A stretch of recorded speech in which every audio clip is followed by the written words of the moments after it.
বর্তমান সময়ে একদিকে যেমন দুনিয়ার সমস্ত কাফির, মুশরিক, ইহুদি, খ্রিস্টান, বৌদ্ধ, নাসারা, হিন্দু, নাস্তিক, মুরতাদ, মাজার পূজারী, কবর পূজারী, যত রকমের ভণ্ড এবং বেদাতি সহ ইসলামের দুশ্মন আছে, সব ঐক্যবদ্ধভাবে মাঠে নেমেছে কিভাবে পৃথিবীর মানচিত্র থেকে ইসলাম এবং মুসলিমকে মুছে ফেলা যায়। অপরদিকে মুসলিমদের ভেতরে ইসলাম কি জিনিস, মুসলিম কাকে বলে, এই বিষয়গুলো পর্যন্ত ভুলে এমন হয়ে গেছে এখন ইসলাম ধর্ম আর অন্য ধর্মকে সমানভাবে দেখতে শুরু করেছে। যেই লোকগুলো ইব্রাহিম আলাইহিস সালামের সন্তান দাবি করে, সেই ইব্রাহিমের সন্তান, যে ইব্রাহিম মন্দিরের ঘরে জন্ম হয়ে মসজিদ নির্মাণ করেছেন, সেই ইব্রাহিমের সন্তানরা মসজিদ থেকে গিয়ে মন্দিরের দরজায় পাহারাদারি করে। আর একদিকে শুনি মুসলিম বোনেরা হিন্দুদের প্রেমে পড়ে চরমভাবে যখন নির্যাতিতা নিপীড়িত হয় তখন গিয়ে আমাদের সাহায্য চায়, তখন বিক্রমপুরী সাহেবকে স্মরণ করে। 2-4 টাকার জন্য খ্রিস্টান হয়ে যাচ্ছে। কারণটা কি? আজকে আপনারা খুব ভালো করে বসবেন, আমাদেরকে মূল কারণটা খুঁজে বের করতে হবে। অনেকেই বলেন যে পরিবেশের কারণে ঈমান নষ্ট হয়ে যাচ্ছে। আমি বলি, যেই ঈমান পরিবেশের কারণে অর্জন হয়েছে সেই ঈমান তো পরিবেশের পরিবর্তনে পরিবর্তন হবেই। অরিসূত্রে প্রাপ্ত ঈমান, বাপদাদা মুসলমান, আমরা মুসলমান, পরিবেশ মুসলমান, আমরা মুসলমান, এই ঈমানের জন্য আমাদের কোনো কষ্ট করতে হয় না। আর যেই ঈমান কষ্ট করে অর্জন করা হয়েছে, পরীক্ষা দিয়ে যে ঈমান পাশ করেছে, সেই ঈমান উত্তপ্ত বালুর উপরে শুয়ে রেখে উপরে পাথর চাপা দেওয়া আছে, তারপরও ঈমান বলে আহাদ আহাদ। সেই ঈমান যখন দেখে নিজের স্বামীকে হত্যা করা হয়েছে, ছেলেকে পানিকে চুবানো হচ্ছে, নিজেকে লজ্জাস্থানে বর্ষা দিয়ে আঘাত করে হত্যা করা হচ্ছে, তারপরেও সুমাইয়া রাদিয়াল্লাহু তাআলা আনহার মুখের থেকে আওয়াজ আসে আহাদ আহাদ। পরিবেশের ঈমান না, অরিসূত্রে প্রাপ্ত ঈমান না। যে ঈমান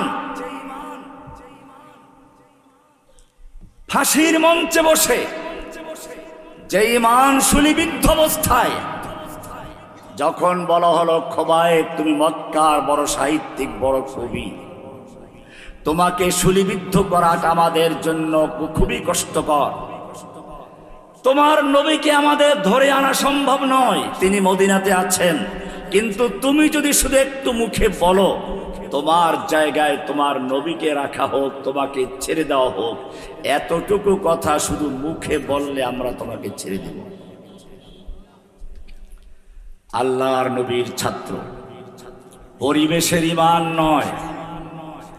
শুলিবিদ্ধ অবস্থায় গর্জে উঠলেন, ওহে আল্লাহর দুশমন মক্কার কাফের, শুনে রাখ, খোবায়েব তার স্ত্রী সন্তান নিয়ে পরিবার নিয়ে আরামে থাকবে, আর নবী মুহাম্মাদের কাটে পায়েটা কাটাবিদ্ধ হবে, খোবায়েব তাও বরদাস্ত করতে রাজি না। এরপরে তিনি সেই মঞ্চে বসে কবিতা পড়লেন। ফাঁসির মঞ্চ না, শুলের মঞ্চ। শুল হচ্ছে এরকম একটা মঞ্চ থাকে, একটা তীরের মতো রড থাকে, ওটার উপরে বসিয়ে দেওয়া হয়, লোহাটা আস্তে আস্তে ঢুকতে ঢুকতে মাথা দিয়ে বের হয়ে যায়। বাংলাদেশের রাজশাহী কারাগারে এখনো শুলে আছে। এই অবস্থায় আপনি কি করতেন? খোবায়েবের কবিতা শুনুন, বুখারী কিতাবুল মাগাজি পরিষ্কার সাক্ষ্য হয়ে আছে। ফালাস্তু উবালি হিনা উক্তালু মুসলিমা আলা আইয়ি শাক্কিন কানা ফিল্লাহি মাসরাই ওয়া যালিকা ফি যাতিল ইলাহি ওয়া ইন ইয়াশা ইবারিক লি ফি আওসালি শিলবিন মুমাজ্জাই। হায় আল্লাহর দুশমন, তোরা কি মনে করেছিস আমি চিন্তা করছি? আমার কোনো পরোয়া নেই। আমাকে শুলিবিদ্ধ করা হলো না ফাঁসি দেওয়া হলো। খাসি যখন জবাই করে টানানো হয়, খাসি চিন্তা করে না তার চামড়া উপর থেকে নিচে খসানো হচ্ছে না নিচের থেকে উপরে খসানো হচ্ছে। এভাবেই যেই ঈমান বুঝে শুনে গ্রহণ করা হয়, যেই ঈমান ত্যাগের বিনিময় অর্জন হয়, সেই ঈমান আল্লাহর রাসূল বলেছেন ওয়াইন কুতিলতা ওয়া হুররিকতা, তোমাকে আগুনে পুড়িয়ে দেওয়া হোক, তোমাকে হত্যা করা হোক, তারপরেও যেন তোমাকে ঈমান থেকে চুল পরিমাণ সরাতে না পারে। ওয়াইন কুতিলতা ওয়া হুররিকতা, এই পরীক্ষায় দিয়েছিলেন ইব্রাহিম আলাইহিস সালাম। নতুবা আগুনে নিক্ষেপ করা হচ্ছে, ফেরেশতারা পর্যন্ত আবেদন করছেন রব্বুল আলামিন তোমার বন্ধু খলিল ইব্রাহিমকে তো আগুনে ফেলানো হচ্ছে, তিনি তো পুড়ে মরে যাবেন। আল্লাহ বলছেন পড়তে দাও, পড়তে দাও, দেখার বিষয় এখনো আছে। আগুনে পোড়ার পরেও সে অটল থাকে কিনা? আগুনে যখন ফেলে দেওয়া হলো, এখন প্রমাণ হলো সে আগুনে পুরা অবস্থায় ইমান অটল থাকবে। সঙ্গে সঙ্গে আল্লাহ জানিয়ে দিলেন কুল্লা ইয়া নারু কুনি বারদাও ওয়া সালামান আলা ইব্রাহিম, ইব্রাহিমের জন্য আগুন ঠান্ডা হয়ে যাও, খবরদার আমার ইব্রাহিমের কোনো কষ্ট না হয়, একটা চুল পরিমাণ ক্ষতি না হয়, আরামদায়ক ঠান্ডা হয়ে যাও। আমি জিজ্ঞেস করতে চাই যে আল্লাহ রাব্বুল আলামিন ইব্রাহিমের জন্য নমরুদের আগুনকে ঠান্ডা করেছিলেন, সে আল্লাহ এখনো জীবিত আছেন কিনা? সে আল্লাহ ভারতের পারমাণবিক বোমা ক্ষেপণাস্ত্র ধ্বংস করে দিয়ে মুমিনদেরকে সাহায্য করতে পারেন কিনা? কোনটা কোন জায়গায়? আজ ভি জো করে ইব্রাহিম কা ইমা पैदा, आज भी जो करे इब्राहिम का ईमा पैदा, आग कर सकती है अंदाज गुलिस्ता पैदा। আজকেও যদি সেই ইব্রাহিমের মতো ঈমান তৈরি করতে পারো, যে আল্লাহ ইব্রাহিমের জন্য আগুন ঠান্ডা করেছিলেন সে আল্লাহ এখনো জীবিত আছেন। মুসার মতো যদি তাওহীদ এবং লাঠি নিয়ে মাঠে নামতে পারো, যে আল্লাহ মুসার জন্য লাঠি মারার সঙ্গে সঙ্গে পানি দুভাগ করেছিলেন, সে আল্লাহ রাব্বুল আলামিন এখনো জীবিত আছেন। বর্তমান সময়ের ফেরাউন, নমরুদ, নরেন্দ্র মোদী সহ গঙ্গে চুবিয়ে মেরে মুমিনদেরকে মুক্তি দেওয়ার তৌফিক আছে, দিতে পারেন কিনা? শর্ত হচ্ছে একটাই, মিসলে কালিম হো আগর, মিসলে কালিম হো আগর মারকা আজমা কুই, আজ ভি আতি হ্যায় কোহে তুর সে বঙ্গলা তখফ। ও মুমিন, তুমি যদি মুসার মতো লাঠি নিয়ে তাওহীদ অন্তরে, হাতে লাঠি, অন্তরে কি? অন্তরে তাওহীদ, হাতে লাঠি, দুটো নিয়ে নামতে পারো, যে আল্লাহ মুসার জন্য পানি দুভাগ করে রাস্তা করেছিলেন সে আল্লাহ এখনো জীবিত আছেন। তোমার যুগের নমরুদদেরকে, ফেরাউনদেরকে চুবিয়ে মারার ক্ষমতা আল্লাহর এখনো আছে। গন্ডগোলটা কোন জায়গায়? আল্লাহর নবী যখন হুদায়বিয়ার সন্ধির একটা সুযোগ পেলেন, বিভিন্ন রাজা বাদশাদের কাছে পত্র লিখতে শুরু করলেন। এরকমই একটা পত্র লিখলেন তৎকালীন সুপার পাওয়ার রোমের সম্রাটের কাছে। রোম সম্রাট তখন ফিলিস্তিনে বাইতুল মুকাদ্দাসে ছিলেন। তিনি বললেন, দেখো তো মক্কার কোনো ব্যবসায়ী দল শাম সিরিয়া এলাকায় আছে কিনা, থাকলে ডেকে নিয়ে আসো। সেই সময় আল্লাহর নবীর সবচেয়ে বড় দুশমন, আল্লাহর নবীর ওই সময় সবচেয়ে বড় শত্রু আবু সুফিয়ান একটা ব্যবসায়ী দল সহ ওখানে ছিল। তাকে ডাকানো হলো। বাদশাহ হেরাকেল জিজ্ঞেস করলো, যেই লোকটা আমাকে চিঠি লিখেছে, নবুয়ত দাবি করেছে, বংশের দিক থেকে তার সবচেয়ে কাছের লোকটা কে? সকলেই দেখালো আবু সুফিয়ানকে। বলে সামনে বসো। তার দলের অন্য লোকদেরকে পিছনে বসালো। এরপরে দোভাষী ডাকা হলো। বলা হলো, আমি তোমাকে কয়েকটা প্রশ্ন করব, সঠিক উত্তর যদি দেয় তাহলে পিছনের যারা তারা সমর্থন দিবে, মিথ্যা উত্তর দিলে ধরিয়ে দিবে। এরপরে এক এক করে প্রায় 10টা প্রশ্ন করব। আমি একটা প্রশ্ন বলার জন্য এই লম্বা হাদিসটাকে সামনে নিয়ে আসলাম। একটা প্রশ্ন ছিল এই, ওয়াহাল ইয়ারতাদ্দু আহাদুন আন দীনিহি বাদা আন ইয়াদখুলা ফীহি সাখতাতান লিদীনিহি। যেই লোকটা তোমাদের এলাকায় নবুয়ত দাবি করেছে মুহাম্মদ সাল্লাল্লাহু আলাইহি ওয়াসাল্লাম, সেই লোকের দিনের ভেতরে কেউ প্রবেশ করার পরে তার দিনের প্রতি অসন্তুষ্ট হয়ে দিন থেকে ত্যাগ করে মুরতাদ হয়ে যায়, এর কোনো নজির আছে কিনা? আবু সুফিয়ান বলল, না, কাফের কিন্তু মিথ্যা বলে নাই। আর আমাদের দেশে তাহাজ্জুদ পড়ে, নাম প্রচার করে, কোরআন পড়া ছাড়া সকালে নাস্তাই হয় না। মিথ্যা কথায় যদি বিশ্বে কোনো নোবেল পুরস্কার থাকতো কয়েকবার বোধহয় পেত।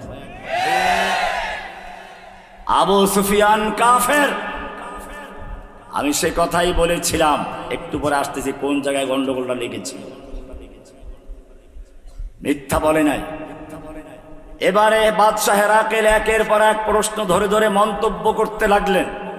এই প্রশ্নের বেলায় যখন আসলেন তখন তিনি বললেন, আমি তোমাকে প্রশ্ন করেছিলাম তার দিন গ্রহণ করার পরে কোনো ব্যক্তি মুরতাদ হয়ে তার দিন থেকে সরে যায় কিনা, তুমি বলেছ না। এরপরে তার মন্তব্য, বুখারী শরীফের কিতাব ইল ঈমান শুরু করে দেখবেন শুরুতেই, ওয়াকাযালিকাল ঈমান হিনা তুখালিতু বাশাশাতুহু আল কুলুবা। এটাই হচ্ছে ঈমানের বাস্তবতা, এটাই হচ্ছে ঈমানের প্রকৃতি, এটাই হচ্ছে ঈমানের সত্যতা। যখন কোনো ব্যক্তির ঈমান তার অন্তরের সঙ্গে মিশে যায়, চিনি যে কোম্পানির সঙ্গে মিশে একাকার হয়ে যায়, কারো অন্তরের সঙ্গে যদি তাওহীদ মিশে যায়, ঈমান মিশে যায়, তাহলে জেল, জুলুম, নির্যাতন, লোভ, প্রলোভন, দুনিয়ার কোনো শক্তি তার ঈমান থেকে চুল পরিমাণ সরাতে পারে না। এটাই হচ্ছে ঈমানের বাস্তবতা। আজকে আমাদের এই ঈমানের ব্যাপারে আমরা খুবই দুর্বল। আমরা মুসলিম, কিন্তু আমরা জানি না মুসলিম কাকে বলে। আমরা জানি না আমাদের একটা দিন আছে, ইসলাম।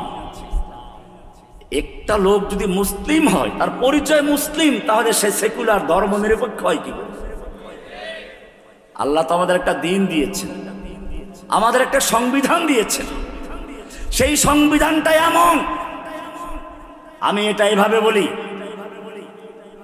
একটা বিল্ডিং নির্মাণ করলে প্রথম দেখবেন বলি গাড়তে একদল লোক আসে, কয়েকদিন পর দেখবেন তারা নাই, ওটা শেষ। রড মিস্ত্রি আসলো, তাদের কাজ শেষ, তারা চলে গেছে। এবারে ঢালাই মিস্ত্রি আসলো, এরা চলে গেল। এরপরে আসলো দেয়াল করার ইট গাঁথার মিস্ত্রি, তারা চলে গেল। এবারে আসলো রং মিস্ত্রি, এবারে সব ফাইনাল হয়ে গেল। এরপরে কোনো মিস্ত্রি থাকিয়া? আল্লাহ রাব্বুল আলামিন দুনিয়াতে ইসলামের বিল্ডিং নির্মাণ করার জন্য আদমকে পাঠালেন, একটা কাজ করো। দাউদকে পাঠালেন, লোহা দিয়ে অস্ত্র তৈরি করো, বর্ম তৈরি করো। এক একজন নবীকে এক একটা কাজ দিলেন। সব নবী নিজ নিজ কাজ নিয়ে বিদায় হয়ে গেলেন। এরপরে আসলেন সর্বশেষ ব্যক্তি, যিনি ইসলামের পূর্ণতা দেওয়ার জন্য আসলেন, খাতামুন নবিয়্যিন মুহাম্মদুর রাসূলুল্লাহ সাল্লাল্লাহু আলাইহি ওয়াসাল্লাম। তখন দেখা গেল যে আল্লাহ বলছেন, আল ইয়াউমা আকমালতু লাকুম দীনাকুম, আজকে তোমাদের দিন পূর্ণ হয়ে গেছে। দিন পরিপূর্ণ হয়ে গেছে। পূর্ণ হয়ে যাওয়ার পরে মিস্ত্রির কোনো কাজ থাকে? আর পূর্ণ হয়ে গেছে। পূর্ণ কাকে বলে? আপনি মনে করুন আপনার এলাকায় একটা মসজিদ আছে, সব কাজ পূর্ণ হয়ে গেছে। এখন এলাকার এক যুবক বিদেশ থেকে স্বর্ণের একটা ইট নিয়ে আসলো, অথবা হীরকের একটা ইট নিয়ে আসলো, বললো মসজিদে লাগান এক জায়গায়। আপনি বললেন যে ভাই আমার মসজিদে লাগাবার মতো কোনো জায়গা খালি নেই, সব কাজ পূর্ণ হয়ে গেছে। ছেলে বলল, আপনি কি জানেন একটা ইটের কত মূল্য? গোটা মসজিদের যে মূল্য তার চেয়ে অনেক বেশি। এইটা অনেক দেখতে সুন্দর, এটা লাগাতে হবে। এই সুন্দর ইটখানা যদি পূর্ণাঙ্গ মসজিদে লাগাতে চান তাহলে কি করতে হবে? এখন এক ইট পরিমাণ জায়গা ভাঙতে হবে। এটা যদি আপনি বুঝে থাকেন, জেনে রাখবেন আল্লাহ রাব্বুল আলামিন বলেছেন, আল্লাহর নবী যেদিন বিদায় হজের ভাষণ দিচ্ছিলেন, সাহাবায়ে কেরামদের জিজ্ঞেস করলেন, হে আমার সাহাবীরা শোনো, কিয়ামতের মাঠে তোমাদের বিভিন্ন প্রশ্ন করা হবে, তার সঙ্গে একটা অতিরিক্ত প্রশ্ন করা হবে, ইন্নাকুম মাসউলুনা আন্নি, তোমাদেরকে আমার সম্পর্কে জিজ্ঞেস করা হবে। আমাকে দায়িত্ব দেওয়া হয়েছিল, ইয়া আইয়ুহার রাসূল বাল্লিগ মা উনজিলা ইলাইকা মির রাব্বিক, হে রাসূল, আপনার রবের পক্ষ থেকে আপনার প্রতি যা নাজিল করা হয়েছে আপনি তা পরিপূর্ণভাবে পৌঁছে দিন। ও আমার সাহাবারা, জিজ্ঞেস করা হবে আমি কি পৌঁছিয়েছিলাম কিনা, তোমরা তখন তোমাদের রবকে কি জবাব দিবে? বলো, আলা হাল বাল্লাগতু, আলা হাল বাল্লাগতু, আলা হাল বাল্লাগতু, আমি কি পৌঁছেছি, আমি কি পৌঁছেছি, আমি কি পৌঁছেছি, কি জবাব দিবে তোমরা বলো? সাহাবায়ে কেরাম কি বলছিলেন? আপনি ঠিক মতো পৌঁছান নাই নাকি? ফকিররা বলল 90,000 থেকে 60,000 পৌঁছান নাই, 40,000 পৌঁছেছে।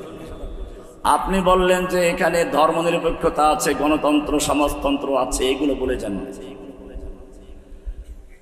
না। সাহাবীরা তা বলেন না। সাহাবীরা কি বলেছেন? নাআম কাদ বাল্লাগতার রিসালাহ ওয়া আদাইতাল আমানাহ ওয়া নাসাহতাল উম্মাহ, হে নবী আমরা সাক্ষ্য দিচ্ছি আপনি আল্লাহর দেওয়া আমানত কোরআন ঠিক মতো পৌঁছিয়েছেন, আল্লাহর বাণী কোনো গোপন করেন নাই। ওয়া আদাইতাল আমানাত ওয়া নাসাহতাল উম্মাহ, আপনি রিসালাতের দায়িত্ব পৌঁছিয়েছেন, আমানত আদায় করেছেন, উম্মার জন্য কল্যাণময় কাজ করেছেন, আপনি সম্পূর্ণভাবে ঠিক মতো আদায় করেছেন, কোনো কিছু গোপন করেন নাই। আল্লাহর নবী এবারে আকাশের দিকে ইঙ্গিত করে বলছেন, হাতের আঙ্গুল উপরে উঠাচ্ছেন আর নামাচ্ছেন আর বলছেন, আল্লাহুম্মা শাহাদ, আল্লাহুম্মা শাহাদ, আল্লাহুম্মা শাহাদ, আল্লাহ তুমি সাক্ষী থাকো, আল্লাহ তুমি সাক্ষী থাকো, আল্লাহ তুমি সাক্ষী থাকো, আমার উম্মত সাক্ষী দিচ্ছে আমি আমার দায়িত্ব ঠিক মতো পৌঁছিয়েছি। একটা বিদায় অনুষ্ঠান হচ্ছে, এই সময় আল্লাহ কেন কিছু বলবেন না? বিদায় অনুষ্ঠান হচ্ছে, সেই নবুয়তের বিল্ডিং নির্মাণ হচ্ছিল, সর্বশেষ বক্তা, প্রধান বক্তা বক্তব্য দিয়ে শেষ করছেন। আল্লাহ রাব্বুল আলামিন জিবরাইলকে বলেন, যাও, এই মজলিসটা আমার খুব পছন্দ হয়েছে, এটার উপর একটা সিল মেরে আসো, আল ইয়াউমা আকমালতু লাকুম দীনাকুম, আজকে আমি তোমাদের জন্য তোমাদের দিনকে মুকাম্মাল করে দিলাম, আকমালতু পরিপূর্ণ করে দিলাম, আর কোনো ঈদ ঢুকাবার সুযোগ নেই, নতুন কিছু সংযোজন করার সুযোগ নেই, নতুন কিছু বিয়োজন করার সুযোগ নেই, আকমালতু লাকুম তোমাদের জন্য পরিপূর্ণ করে দিয়েছি, ওয়া আতমামতু আলাইকুম নিয়ামতি, আমার যে ওহীর নিয়ামত নির্মাণ বর্ষণ হচ্ছিল, ওহীর ধারা বর্ষণ হচ্ছিল, আদম থেকে শুরু করে ওহী নাযিল হচ্ছিল, আতমামতু আলাইকুম নিয়ামতি, আমার সেই নিয়ামতের ধারা আতমামতু সমাপ্ত করে দিলাম, ওয়া রাদিতু লাকুমুল ইসলাম দীনা, আমি তোমাদের জন্য দিন হিসেবে, জীবন বিধান হিসেবে, আতমামতু লাকুম তোমাদের জন্য দিন হিসেবে ইসলামকে মনোনীত করলাম। আমাদের দিনের নাম কি? জোরে বলেন, আমাদের দিনের নাম কি? ইসলাম মানে কি? মিজান কিতাব পড়লে দেখবেন, আল ইসলাম গারদান নিহাদান বাতাত, ইসলাম মানে হচ্ছে আত্মসমর্পণ করা, তার মানে হচ্ছে ব্যক্তি জীবনে, পারিবারিক জীবনে, সামাজিক জীবনে, রাষ্ট্রীয় জীবনে, আন্তর্জাতিক জীবনে, ব্যাংকে, আদালতে, সংসদে, গণভবনে, সব জায়গায় এক আল্লাহর বিধানকে মেনে নিয়ে এক আল্লাহর কাছে আত্মসমর্পণ করে পৃথিবীতে শান্তি প্রতিষ্ঠা করার নাম হচ্ছে ইসলাম।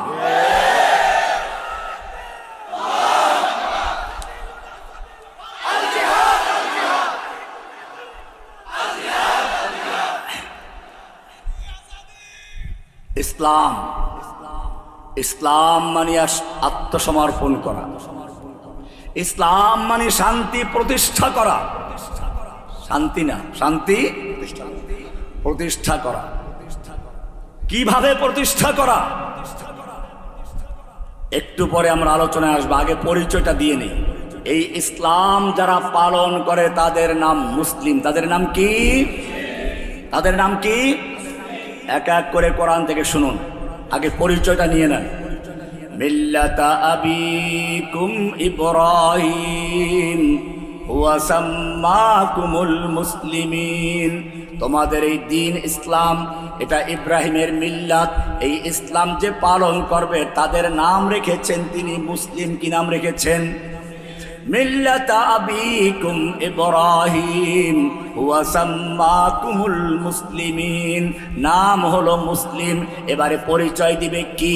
আল্লাহ রাব্বুল আলামিন বলছেন এখন তোমার যেই কোনো জায়গায় যাবে পরিচয় দিবে মুসলিম। কোরআন বলছে ওয়ামান আহসানু কাওলাম মিম্মান দাআ ইলাল্লাহ, ওয়ামান আহসানু কাওলাম মিম্মান দাআ ইলাল্লাহি ওয়া আমিলা সালিহা ওয়া ক্বালা ইন্নানি মিনাল মুসলিমিন। ওই ব্যক্তির চেয়ে ভালো কথা আর কার? যে ব্যক্তি মানুষকে আল্লাহর দিকে আহ্বান করবে। আহ্বান করব কার দিকে? না কোনো দলের দিকে। ও মুসলিম জেনে রাখো, ব্যক্তি আর দল ক্ষণস্থায়ী, আল্লাহ হচ্ছেন চিরস্থায়ী। যদি তুমি নিজেকে উৎসর্গ করো, কোনো ব্যক্তির জন্য নয়, কোনো দলের জন্য নয়, উৎসর্গ করবে কার জন্য?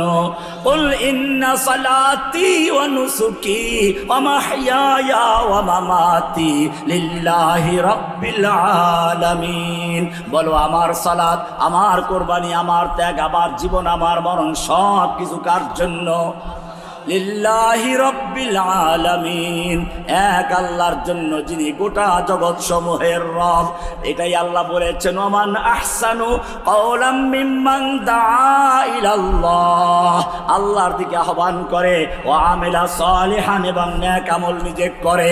এই কথা বলে না ওলি আল্লাহদের ইবাদত লাগে না, মারিফাতের চূড়ান্ত পর্যায়ে গেলে ইবাদত লাগে না।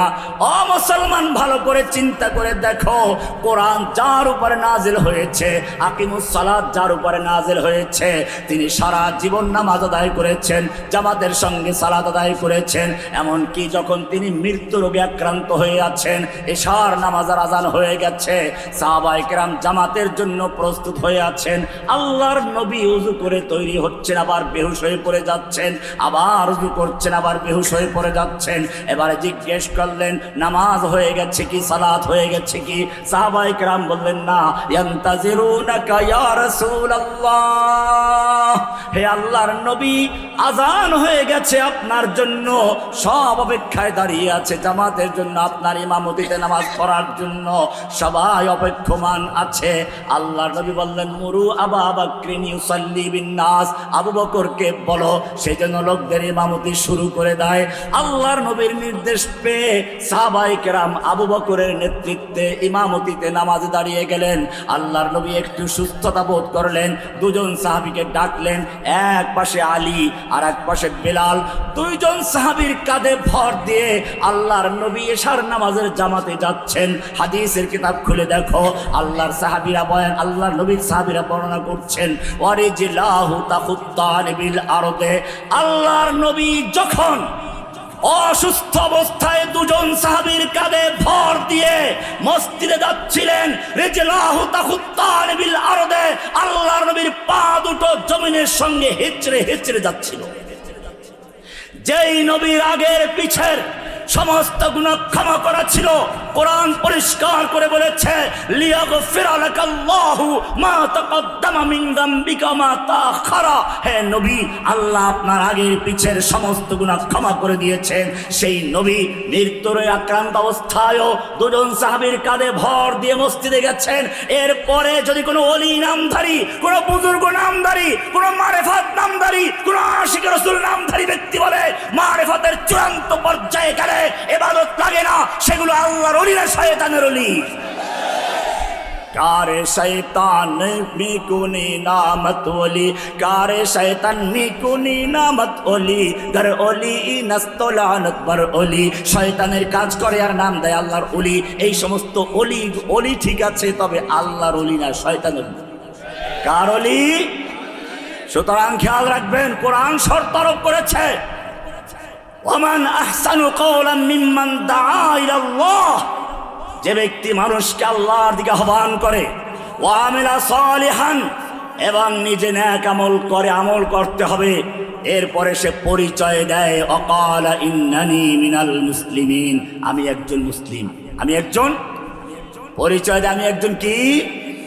এবারে সামনে চলো, আল্লাহ রাব্বুল আলামিন বলছেন শুধু মুসলিম পরিচয় দিলেই চলবে না, এই পরিচয় নিয়ে মরতে হবে, মরণ পর্যন্ত এই পরিচয় ধরে রাখতে হবে। কোরআন বলছে ইয়া আইয়ুহাল্লাযীনা আমানুত্তাকুল্লাহ ইয়া আইয়ুহাল্লাযীনা আমানুত্তাকুল্লাহা হাক্কা তুকাতিহি ওয়া লা তামুতুন্না ইল্লা ওয়া আনতুম মুসলিমুন। খবরদার আল্লাহকে ভয় করো এবং মৃত্যু যেন মুসলিম অবস্থায় ছাড়া অন্য কোন অবস্থায় মৃত্যু না হয়। ধর্মনিরপেক্ষতা না, সেকুলার না, ইহুদি না, খ্রিস্টান না, সব কিছু বর্জন করে তুমি যেন মুসলিম অবস্থায় মৃত্যুবরণ করতে পারো। জেনে রাখবে তোমার পূর্বপুরুষ ইব্রাহিম আলাইহিস সালাম মুসলিম ছিলেন। কোরআন বলছে মা কানা ইব্রাহিমু ইয়াহুদিয়ান ওয়ালা নাসরানিয়ান ওয়ালাকিন কানা হানিফাম মুসলিমা। তোমাদের পিতা ইব্রাহিম ইহুদিও ছিলেন না, নাসারাও ছিলেন না, ওয়ালাকিন কানা হানিফাম মুসলিমা, তিনি পিওর মুসলিম ছিলেন, নির্ভেজাল মুসলিম ছিলেন, কোনো ভেজাল ছিল না। একমাত্র কার ইবাদত করতেন? কি পরিষ্কার করে বলেছেন ইন্নী ওয়াজ্জাহাতু ওয়াজহিয়া লিল্লাযী, এই চন্দ্র আমার রব নয়, সূর্য আমার রব নয়, এই সমস্ত তারকা আমার রব নয়, সব কিছু বর্জন করছি, এই সৃষ্টি আমার কোনো রব হতে পারে না। ইন্নী ওয়াজ্জাহাতু ওয়াজহিয়া, আমি আমার চেহারা মতওয়াজ্জ করলাম কার দিকে? লিল্লাযী ফাতারাস সামাওয়াতি ওয়াল আরদা, ওই মহান জাতের দিকে, মহান আল্লাহর দিকে, যিনি আসমান এবং জমিন সৃষ্টি করেছেন। হানিফান, শুধু তার দিকে মোতাওয়াজ্জ হলাম, অন্যরাও আছে তা না। হানিফান, সব কিছু বর্জন করে শুধু এক আল্লাহর দিকে মোতাওয়াজ্জ হলাম। ওমা আনা মিনাল মুশরিকিন, আমি আল্লাহর সঙ্গে কাউকে শরীক করছি না। মসজিদে মানবে এক আল্লাহর হুকুম, মন্দিরে আবার আর এক আল্লাহর হুকুম, মসজিদে এক আল্লাহর হুকুম, ব্যাংকে আবার আর এক আল্লাহর হুকুম, মসজিদে এক আল্লাহর হুকুম, আদালতে আর এক আল্লাহর হুকুম। ওমা আনা মিনাল মুশরিকিন, না আমি সব জায়গায় মুসলিম, মসজিদেও মুসলিম, ব্যাংকেও মুসলিম, আদালতেও মুসলিম, সব জায়গায় হুকুম মানব কার? এরপরে আল্লাহ বলছেন, পরিষ্কার করে জানিয়ে দিচ্ছেন তোমাদের পিতা নিজে মুসলিম ছিলেন, এরপরে শুনো তার সন্তানরাও ছিল মুসলিম। ওয়াসা বিহা ইব্রাহিমু বানিহি ওয়া ইয়াকুব ইয়া বানিয়া ইন্নাল্লাহা আসতাফা লাকুমুদ-দীনা ফালা তামুতুন্না ইল্লা ওয়া আনতুম মুসলিমুন। হে আমার সন্তানরা, ওসিয়াত করেছেন ইব্রাহিম, ওসিয়াত করছেন তার সন্তান ইয়াকুব, তার সন্তানদেরকে ওসিয়াত করে যাচ্ছেন। কি ওসিয়াত করছেন? ইয়া বানিয়া ইন্নাল্লাহা আসতাফা লাকুমুদ-দীন, ইব্রাহিমের পুত্র ইসহাক, ইসহাকের পুত্র ইয়াকুব, ইয়াকুবের পুত্ররাই হলো বনি ইসরাইল। আল্লাহ রাব্বুল আলামিন বলছেন ইব্রাহিম নিজে এবং তার সন্তান ইসহাক, ইয়াকুব, তারাও তাদের সন্তানদের ওসিয়াত করেছেন ইয়া বানিয়া ইন্নাল্লাহা আসতাফা লাকুমুদ-দীন, হে আমার সন্তানরা ভালো করে শুনো, আল্লাহ তোমাদের জন্য একটা দিন নির্বাচন করেছেন। দিন, একটা জীবন বিধান, একটা জীবন ব্যবস্থা, একটা ধর্ম, তুমি চাই বলো, সব কিছু একটা দিনের মধ্যে ঢুকিয়ে দেওয়া হয়েছে। তোমাদের জন্য একটা দিন নির্বাচন করেছেন। ফালা তামুতুন্না ইল্লা ওয়া আনতুম মুসলিমুন, খবরদার তোমরা মুসলিম অবস্থায় ছাড়া মৃত্যুবরণ করো না। কবরে গেলে তিনটা প্রশ্ন। প্রথম প্রশ্ন কি? মা দীনুকা। তখন যদি বলেন যে আমার ধর্ম হচ্ছে নিরপেক্ষ, ধর্ম নিরপেক্ষ, সে আল্লাহ ছাড়বে তাকে? উত্তর আসতে হবে কি? ইসলাম। ওইখানে যদি উত্তর দিতে চাও আর এইখানে সেকুলার থাকো, জেনে রাখো তুমি যত মুখস্থ করো আর যত আলেমের সাথে সম্পর্ক রাখো, আল্লাহ তাআলা তোমার মুখ বন্ধ করে দিবেন। তোমার মুখ দিয়ে ইসলাম ধর্ম আসবে না, তোমার মুখ দিয়ে আসবে সেকুলার। ওমর ইবনে খাত্তাব রাদিয়াল্লাহু তাআলা আনহু, আল্লাহর নবী বসে আছেন, এর মধ্যে তাওরাতের একটা খণ্ড নিয়ে আসলেন। বললেন ইয়া রাসূলুল্লাহ, তাওরাতের মধ্যে অনেক ভালো ভালো কথা পাই, কিছু কি লিখে রাখবে, একটু পড়ে শোনাই। পড়ে শোনাচ্ছেন। আল্লাহর নবীর চেহারার দিকে উনি তাকাননি। আল্লাহর নবীর চেহারা রাগে ক্ষোভে লাল হয়ে গেল। আবু বকর বিষয়টা উপলব্ধি করলেন। তিনি বললেন সাকিলাতকা সাওয়াকিল ইয়া ওমর, ওমর তুই যদি মরে যেতিস, ওমর তুই যদি মরে যেতিস, ওমর তাকালেন, আল্লাহর নবীর চেহারার দিকে তাকিয়ে বুঝলেন আল্লাহর নবী রাগ করেছেন। সঙ্গে সঙ্গে নিজের ঈমানকে নবায়ন করলেন। তিরমিজির হাদিস খুলে দেখুন, ওমর আওয়াজ করে বললেন, রাদিতু বিল্লাহি রাব্বান ওয়া বিল ইসলামি দীনান ওয়া বিমুহাম্মাদিন সাল্লাল্লাহু আলাইহি ওয়াসাল্লাম নবিয়্যান ওয়া রাসূলা। এরপরে আল্লাহর নবী কি বলেছেন ভালো করে শুনুন, ভালো করে বুঝার চেষ্টা করুন আপনি কে, আগে নিজের পরিচয় জানুন। আল্লাহর নবী বলছেন, ওমর তুমি আমার সামনে তাওরাত পাঠ করছো, জেনে রাখো আল্লাহি লাউ কানা মূসা হাইয়ান, আজকে যদি মূসা নবী জীবিত থাকতেন, ওয়া আদরাকা নবুওয়াতি, আর আমার নবুয়ত কাল পেত, বা ওয়াসিআহু ইল্লিত্তিবাই, তাহলে মূসা নবী পরকালে মুক্তি পাওয়ার কোনো উপায় ছিল না। আমার অনুসরণ করে, আমার দ্বীন, আমার তরিকা অনুসরণ করা ছাড়া মূসা নবীর মুক্তির কোনো উপায় ছিল না।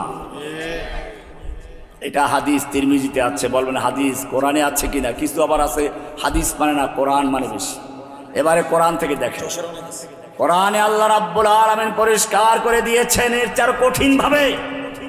শুনুন, আল্লাহ রাব্বুল আলামিন দুনিয়াতে পাঠানোর আগে রুহু জগতে বড় বড় 3টা সম্মেলন করেছিলেন। একটা সম্মেলন ছিল আলাস্তু বিরব্বিকুম, নিজের রুবুবিয়ত নিয়ে, আর একটা ছিল সমস্ত নবী রাসূলদেরকে নিয়ে। এটা আমি এভাবে বলি, যখন আপনারা নির্বাচনের সংসদদেরকে তৈরি করেন, ভোট দিয়ে সাংসদ বানান, এমপি বানান, member of parliament, law maker তৈরি করে দিন, যারা সংসদে গিয়ে আল্লাহর আইন বাতিল করে নিজের আইন তৈরি করে, সে আইন দিয়ে আবার আদালতে বিচার ফয়সালা করে, না মানলে পুলিশ দিয়ে তারপর ধরে নিয়ে জেলখানে আটকে রাখে। আমি বলি মক্কার কাফেররা যেই মূর্তি পূজা করত, সেই মূর্তি মক্কায় 360টা ছিল ঠিকই, পাথরের মূর্তি। ওগুলো কথা বলতে পারতো না, খাইতে পারতো না, আল্লাহর আইন পরিবর্তন করার কোন ক্ষমতা ছিল না। কিন্তু তোমরা যারা ভোট দিয়ে তোমার দেশের কাবা নামক সংসদে 340 মূর্তি পাঠাও, এই মূর্তিগুলো মক্কার মূর্তির চেয়েও জঘন্য। এরা ওখানে বসে আল্লাহর আইন বাতিল করে, বিকল্প আইন তৈরি করে, সেই আইন দিয়ে আদালতে বিচার ফয়সালা করে, না মানলে পরে জেলে ঢুকায়, তারপরে পুলিশ দিয়ে ব্যান্ড হ্যান্ডকাপ লাগায়, পায়ে বেরি লাগায়, এরপরে বুলেট প্রুফ জ্যাকেট লাগায়, হেলমেট পরায়, তারপরেও গরুর দড়ি দিয়ে বাঁধবে। আমাকে দেখেন না, কত কিছু লাগানোর পরও গরুর দড়ি দিয়ে বেঁধেছে। আমাকে একাকে না, পুরো বংশ শুদ্ধ এক রশিদে বাঁধছে। কেন এগুলো? কিসের মুসলমান?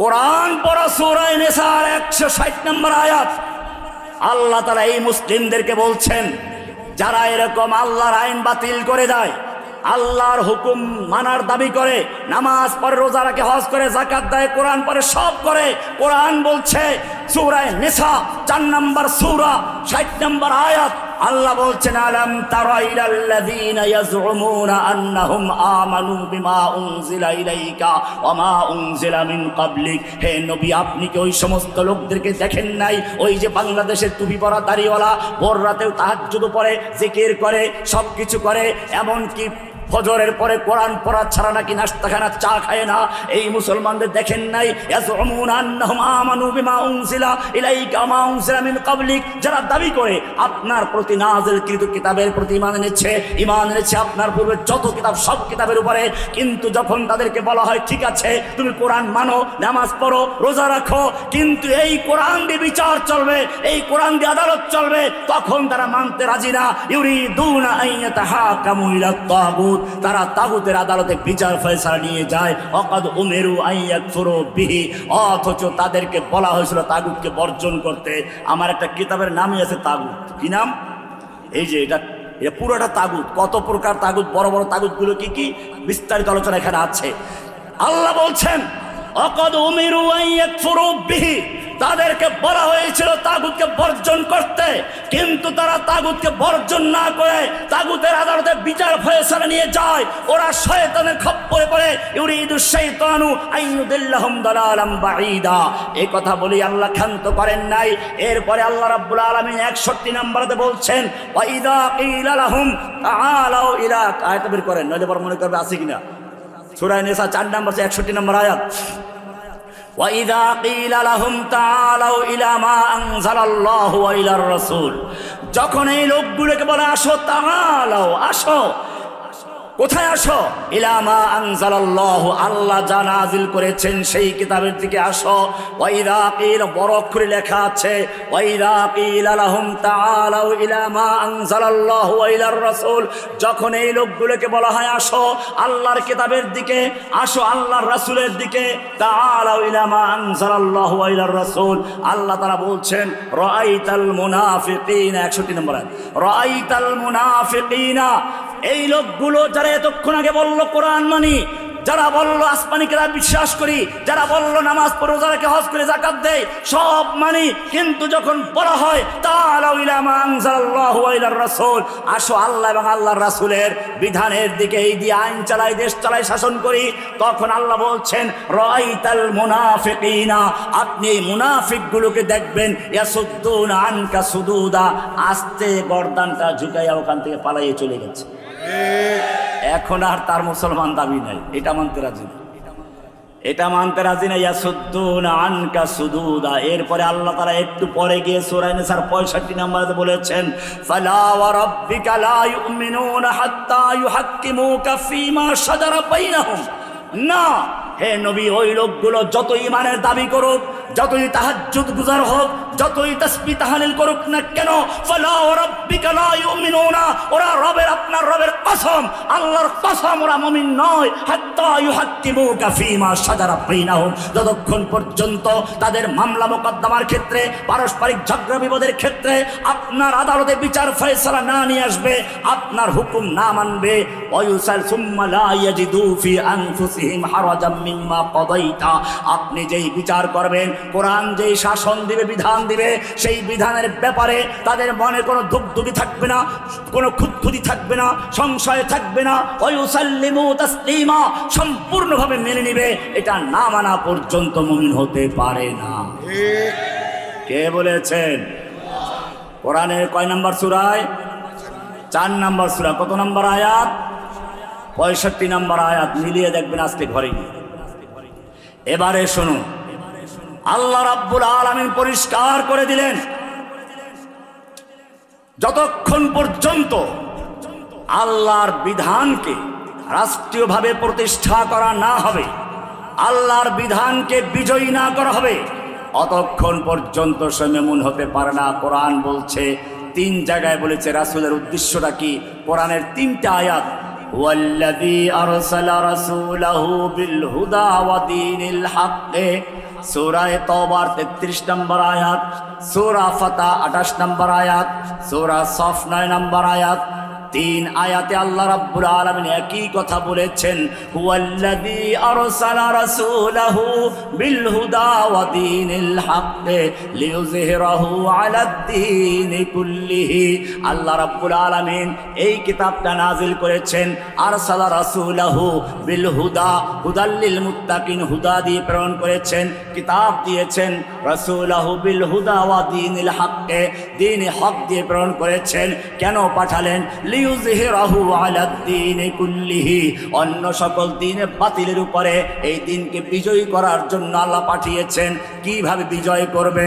ও মুসলিম, তুমি আল্লাহর দ্বীনকে আল্লাহর জমিনে বিজয় করতে হলে কোন পন্থা অবলম্বন করবে, আল্লাহ সেটাও বলে দিয়েছেন, লাকাদ কানা লাকুম ফি রাসূলিল্লাহি উসওয়াতুন হাসানা, তোমাদের জন্য আল্লাহর রাসূলের মধ্যে রয়েছে উত্তম আদর্শ। কি আদর্শ রয়েছে? ইয়া রাসূলুল্লাহ, আমরা কিভাবে দ্বীন কায়েম করব? আল্লাহর রাসূলকে ফলো করতে, অনুসরণ করতে হবে। আল্লাহর রাসূল ধর্ম নিরপেক্ষ ছিলেন না, আল্লাহর নবী গণতন্ত্রী ছিলেন না, সমাজতন্ত্রী ছিলেন না, রাজতন্ত্রী ছিলেন না। হুয়াল্লাযী আরসালা রাসূলাহু বিল হুদা ওয়া দীনিল হক লিইয়ুযহিরাহু আলাদ-দীনি কুল্লিহি। ও রাব্বুল আলামিন, আমরা তো দুর্বল, আমাদের ক্ষমতা নাই, তবুও নির্বাচনে গিয়ে কিছু ভোট টোট দিয়ে দেখি ইসলাম কায়েম কায়েম করা যায় কিনা। আল্লাহ রাব্বুল আলামিন বলছেন, শুনো, তোমাদের বাপকে যেদিন আমি সৃষ্টি করেছিলাম ওই দিন ফেরেশতাদের সামনে তাকে সবকিছু শিক্ষা দিয়ে উপস্থাপন করেছিলাম। ফেরেশতাদেরকে শিখালাম না, তোর বাপকে শিখাইলাম, শিখাইয়া বললাম ফাকালা আম্বিউনি বিআসমাই হাউলাই ইন কুনতুম সাদিকিন। ও ফেরেশতারা পারলে এই জিনিসগুলোর নাম বলো। ফেরেশতারা পারলো না, তারা উত্তর দিল ক্বালু সুবহানাকা লা ইলমা লানা ইল্লা মা আল্লামতানা ইন্নাকা আনতাল আলিমুল হাকীম। ও রব্বুল আলামিন, আমাদের তো নিজস্ব কোনো ইলম নাই, আমরা তো জিন হুজুর না, আমরা তো গায়েব জানি না, আমরা তো কোনো ভণ্ড পীর না, আমাদের কোনো ইলম নেই। লা ইলমা লানা ইল্লা মা আল্লামতানা, তুমি আমাদের যা শিখিয়েছো তার বাইরে আমাদের কোনো ইলম নেই, আমরা তো কিছুই জানি না, তুমি তো শিখাও নাই। আদমকে বলেন, আদম তুমি সব বলো। আদম সব কিছু বলে দিলেন। ও মুসলমান, এবারে প্রশ্ন, কেন আল্লাহ আদমকে শিখালেন, ফেরেশতাদেরকে শিখান নাই কেন? কারণ হচ্ছে এখানে এটাই, ফেরেশতাদেরকে শেখানোর প্রয়োজন নাই। তাদেরকে যেই কাজের জন্য সৃষ্টি করা হয়েছে ওই কাজের জন্য এই জিনিসগুলোর নাম জানার দরকার নাই। আদমকে যেই কাজের জন্য সৃষ্টি করা হয়েছে ওই কাজের জন্য তাকে সব জিনিসের নাম জানতে হবে। তাফসীর ইবনে কাসির খুলে দেখো, শুধু সব জিনিসের নাম নয়, কোন জিনিস কোন কাজে লাগবে সেই পর্যন্ত তাকে শিক্ষা দেওয়া হয়েছিল। এটারই ধারাবাহিকতায় আল্লাহ রাব্বুল আলামিন, ওই যে বললাম, এক একজন নবী আসছেন, কেউ রাজমিস্ত্রির কাজ করেছেন, কেউ রড মিস্ত্রির কাজ করেছেন। আল্লাহ রাব্বুল আলামিন দাউদ আলাইহিস সালামকে বললেন, তোমাকে আমি ক্ষমতা দিয়েছি, রাজত্ব দান করেছি, ক্ষমতা টিকে থাকার জন্য তোমাকে লোহার অস্ত্র তৈরি করতে হবে। ওয়া আলান্না লাহুল হাদিদ, আমি তোমার জন্য দাউদের জন্য লোহাকে নরম করে দিয়েছি। ইলাহুল আলামিন, লোহা কেন নরম করে দিয়েছ? পোড়া মুরগি কাটা চামচ দিয়ে খাওয়ার জন্য নাকি বড় বড় মিষ্টি চামচ দিয়ে খাওয়ার জন্য? আল্লাহ বলছেন, না না, এই মিষ্টি খাওয়ার জন্য না, দই খাওয়ার জন্য না, আর মুরগি খাওয়ার জন্য না, আমি তার জন্য লোহাকে নরম করে দিয়েছি। আনি'মাল সাবিগাত, আনি'মাল সাবিগাত। সাবিগাত মানে লৌহ বর্ম তৈরি করো, বর্ম, লৌহ বর্ম কেন প্রয়োজন? যুদ্ধের জন্য প্রয়োজন। অকাদ্দির ফিস সারদে, আর লোহার বর্মগুলো আটকাবার জন্য ভালো করে যেন বুতাম তৈরি করা যায়। ও মুসলমান, দাউদের জন্য লোহা নরম করেছি, এবারে তোমার জন্য কি করেছি ভালো করে শোনো। তোমার জন্য খালি লোহা নরম করে দেই নাই, তোমার জন্য লোহা একটা সূরা নাযিল করেছি। জন্য কি করেছি? একটা সূরা নাযিল করেছি, কোরআনে সূরা আল হাদিদ আছে কিনা? হাদিদ মানে লোহা, হাদিদ মানে কি?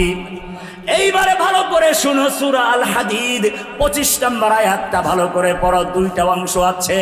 আল্লাহ বলছেন, লাকাদ আরসালনা রুসুলানা বিল বাইয়িনাত, আমি রসুলদেরকে যুগে যুগে রসুল পাঠিয়েছি, তাদেরকে বাইয়িনাত দিয়েছি, সুস্পষ্ট বিধান দিয়েছি কিভাবে আল্লাহকে মানতে হবে। এই যে আমার একটা কিতাব আছে, ঈমান বিল্লাহ, ঈমান মানতে হবে কিভাবে, আকল দিয়েছেন, বিধান দিয়েছেন। এইখানে দেখিয়েছি কারা কারা ইসলামকে মানে, আল ফিতরাতুস সালিমা, কি কি জিনিস দিয়ে আল্লাহকে চিনা যায়। এরপরে যুগে যুগে আল্লাহকে অস্বীকার করেছে কারা? আস-সাদফিয়ুন, আদ-দাহরিয়ুন, আত-তাবাঈয়ুন, আল ইলমানিয়ুন, আশ-শুয়ুঈয়ুন, আল-লাওজুদিয়ুন, আল মাদ্দিয়ুন, এরকম কতগুলো ফেরকা আছে যারা আল্লাহর দ্বীনকে যুগে যুগে আল্লাহর অস্তিত্ব অস্বীকার করেছে। কিন্তু আল্লাহ রাব্বুল আলামিন নিজের অস্তিত্ব প্রত্যেকটা মানুষের মধ্যে সেই সৃষ্টি করার সময় রেখেছেন। কোরআন বলছে, আল্লাহ রুহ জগতে সৃষ্টি করে সব রুহদের সামনে প্রথম বলছেন, আলাস্তু বিরব্বিকুম, আমি তোমাদের রব নই কি? এই যে মনের ভিতরে গেঁথে দেওয়া হয়েছে, দুনিয়াতে এসে মানুষ অনেক সময় ভুলে যায়, যাতে ভুলে না যায় সেজন্য আল্লাহ রাব্বুল আলামিন নবী পাঠিয়েছেন, রাসূল পাঠিয়েছেন।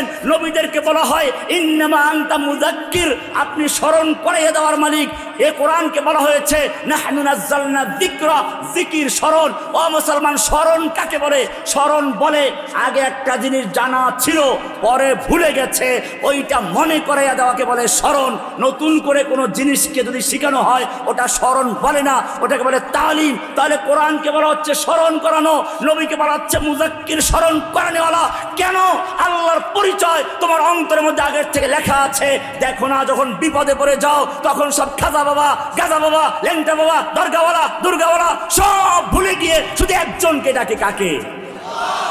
কোরআন বলছে وإذا غشيهم موج كالظلال دعوا الله مخلصين له الدين। যখন মানুষ বিপদে পড়ে যায় এমনি তো আল্লাহকে ভুলে যায়, কিন্তু বিপদে পড়লে তখন আসল জায়গায় চলে আসে। একটু ধৈর্য ধরে শুনলে আমি একটু কথা বাড়াইয়া বলি। ও মুসলিম, জেনে রাখো, গুরুত্বপূর্ণ আলোচনা তোমার জন্য সামনে রয়েছে, এটাকে একটু বুঝাইয়া যায় যেহেতু মনে পড়লো। কোরআনের একটা আয়াত রয়েছে, আলা বিযিকরিল্লাহি তাতমাইন্নুল কুলুব।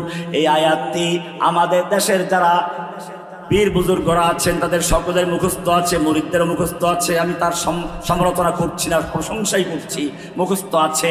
আমি শুধু এটাকে একটা ব্যাখ্যা দিচ্ছি।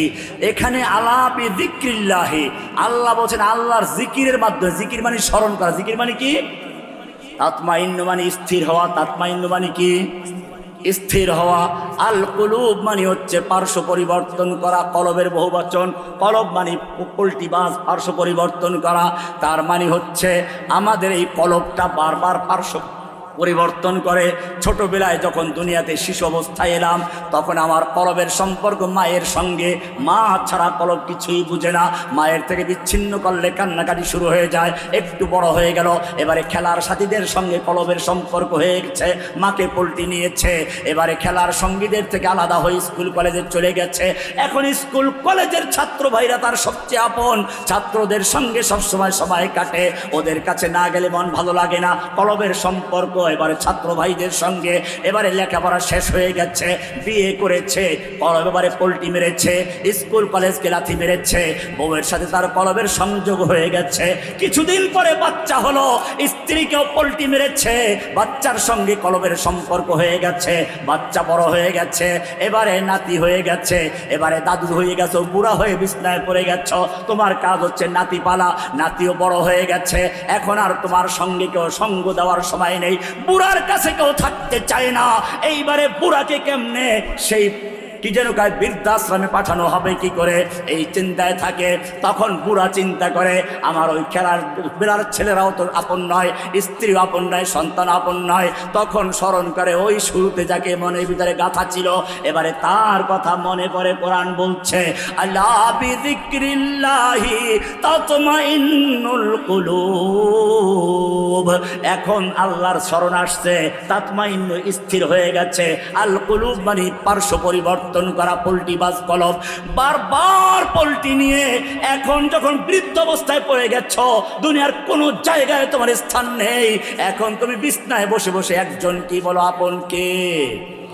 আলা বিযিকরিল্লাহি তাতমাইন্নুল কুলুব। এটাই হচ্ছে নফসে মুতমাইন্না, আল্লাহর উপর স্থির, আর কোনো কারো দিকে যায় না। খাজা বাবা নাই, গাজা বাবা নাই। এটাই হচ্ছে তোমার সম্পর্ক রবের সাথে। আল্লাহ হচ্ছেন রব, 3 অক্ষরের নাম। তুমি হচ্ছে আব্দ। এটাই তুমি আল্লাহর সঙ্গে অঙ্গীকার করেছো দুনিয়াতে আসার আগে। দুনিয়াতে আসার পরেও তোমাকে বারবার রবের কথা মনে করানো হচ্ছে। ঈমানের পরে সবচেয়ে বড় ইবাদত হচ্ছে সালাত। সালাতে দাঁড়িয়ে তুমি বলছো আলহামদুলিল্লাহি রাব্বিল আলামিন। এবারে রুকুতে গিয়ে বলছো সুবহান রাব্বিল আযীম। রুকুর থেকে সোজা দাঁড়িয়ে বলছো রব্বানা ওয়ালাকাল হামদ। আবার সিজদায় গিয়ে সুবহান রাব্বিল আলা।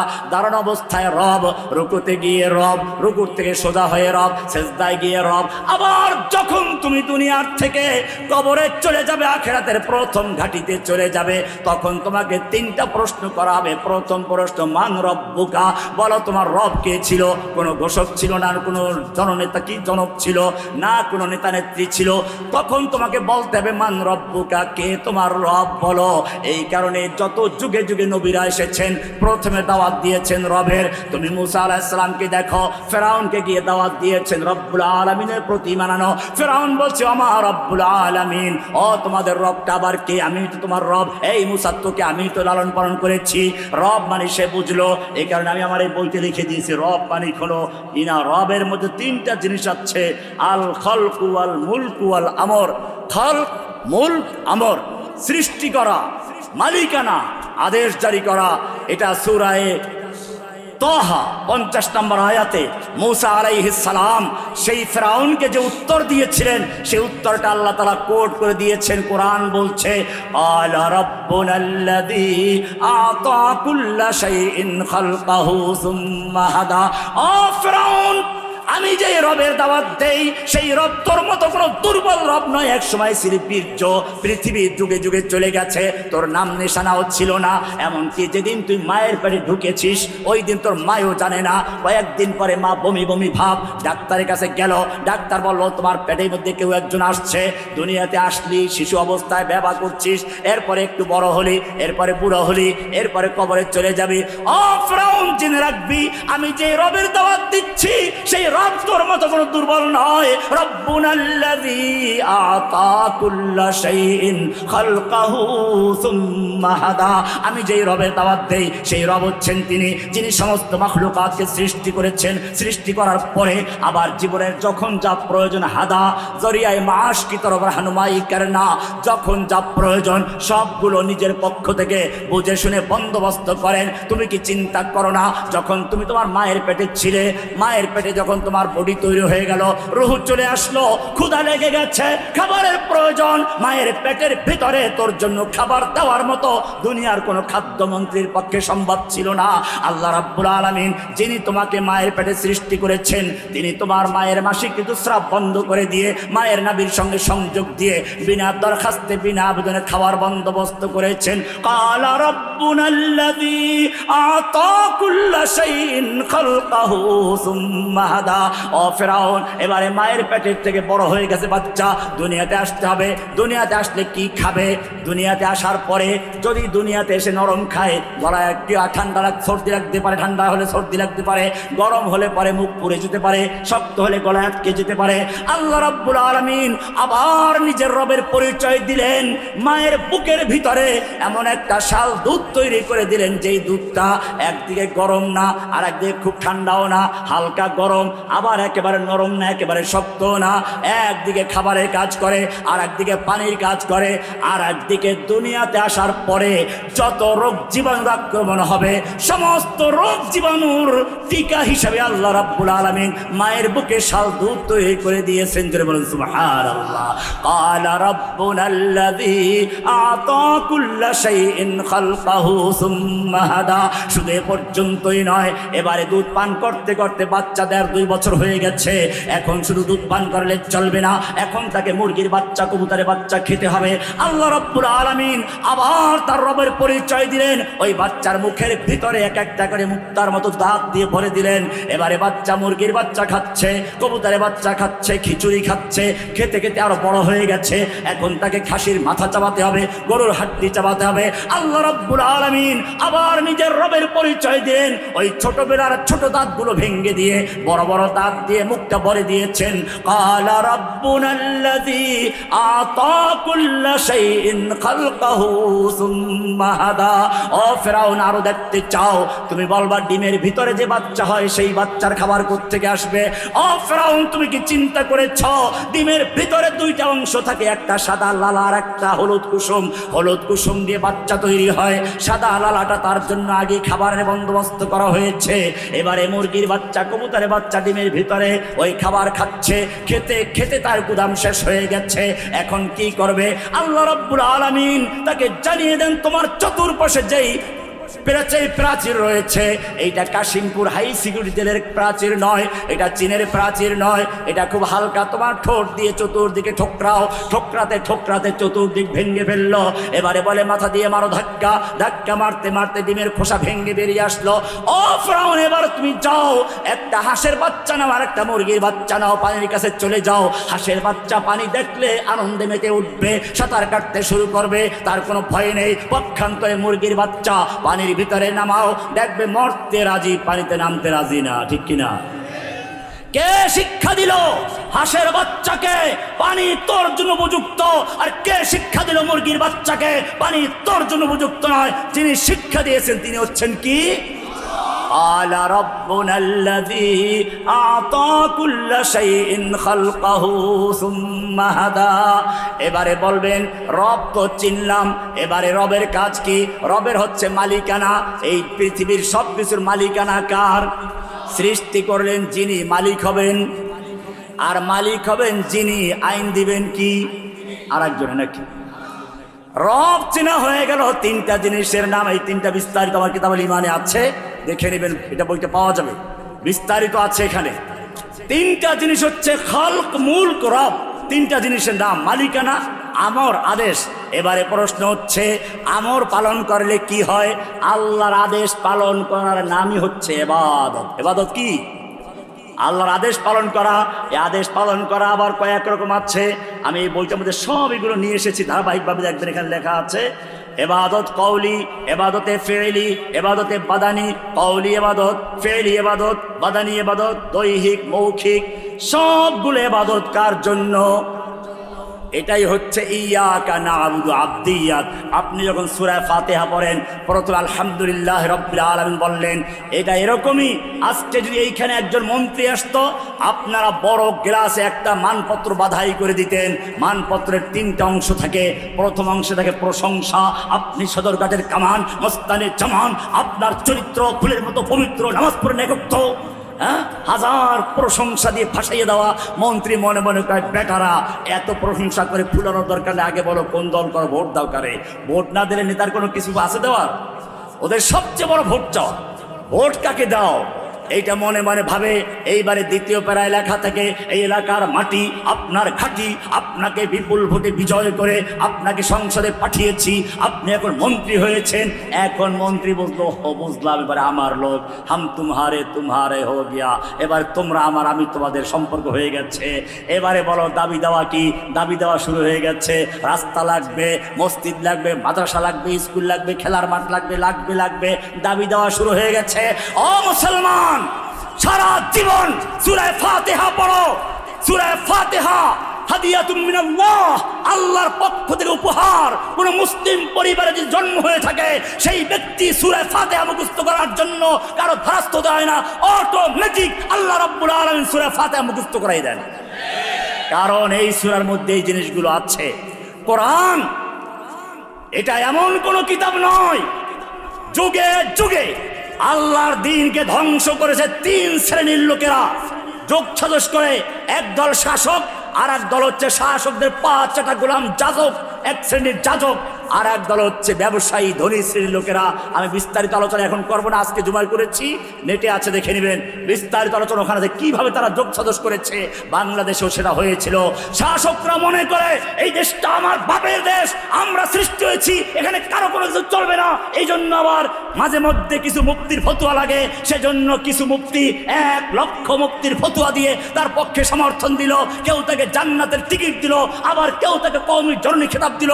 এই হচ্ছে দরবারি আলেমরা। আর 3 নম্বরে যখন এই দুই দল বিপদে পড়ে, তখন দৌড়ে আসে ব্যবসায়ীরা। আপনারা দেখেছেন চীন মৈত্রী সম্মেলন হয়েছিল, ওখানে ব্যবসায়ীরা গিয়ে তখন তাকে বলেছিল, বারবার দরকার আপনার সরকার। এইরকম 3টা দল একাত্র হয়ে যুগে যুগে নিজেদেরকে বলেছে অভিজাত শ্রেণী, এলিট শ্রেণী, আর বাকি আপনারা সব হলাম সাধারণ জনগণ। সাধারণ, আপনারা সাধারণ, ওনারা এলিট। কোরআন এই সমস্ত এলিট, কোরআন অভিজাত্য ধ্বংস করে দিয়ে, লাঠি মেরে চুরমার করে দিয়ে কোরআন বলছে, ইন্না খালাকনাকুম মিন যাকারিন ওয়া উনসা ওয়া জাআলনাকুম শুউবান ওয়া কাবাইলা লিতাআরাফু। আমি সব জাত পাত বর্ণ ধর্ম এসব তোমাদের যত বংশ গৌরব ধনী দরিদ্র এই সব উৎখাত করে আমি তোমাদেরকে সব সমান করে দিয়েছি। হ্যাঁ, আমার কাছে একটা অভিজাত্য আছে, তা হচ্ছে ইন্না আকরামাকুম ইনদাল্লাহি আতকাকুম। তোমাদের মধ্যে সবচেয়ে বড় মুত্তাকি যে, সে আল্লাহর কাছে বড় পরহেজগার, যে সে আল্লাহর কাছে বেশি সম্মানিত, সে অভিজাত্য অধিকার রাখে।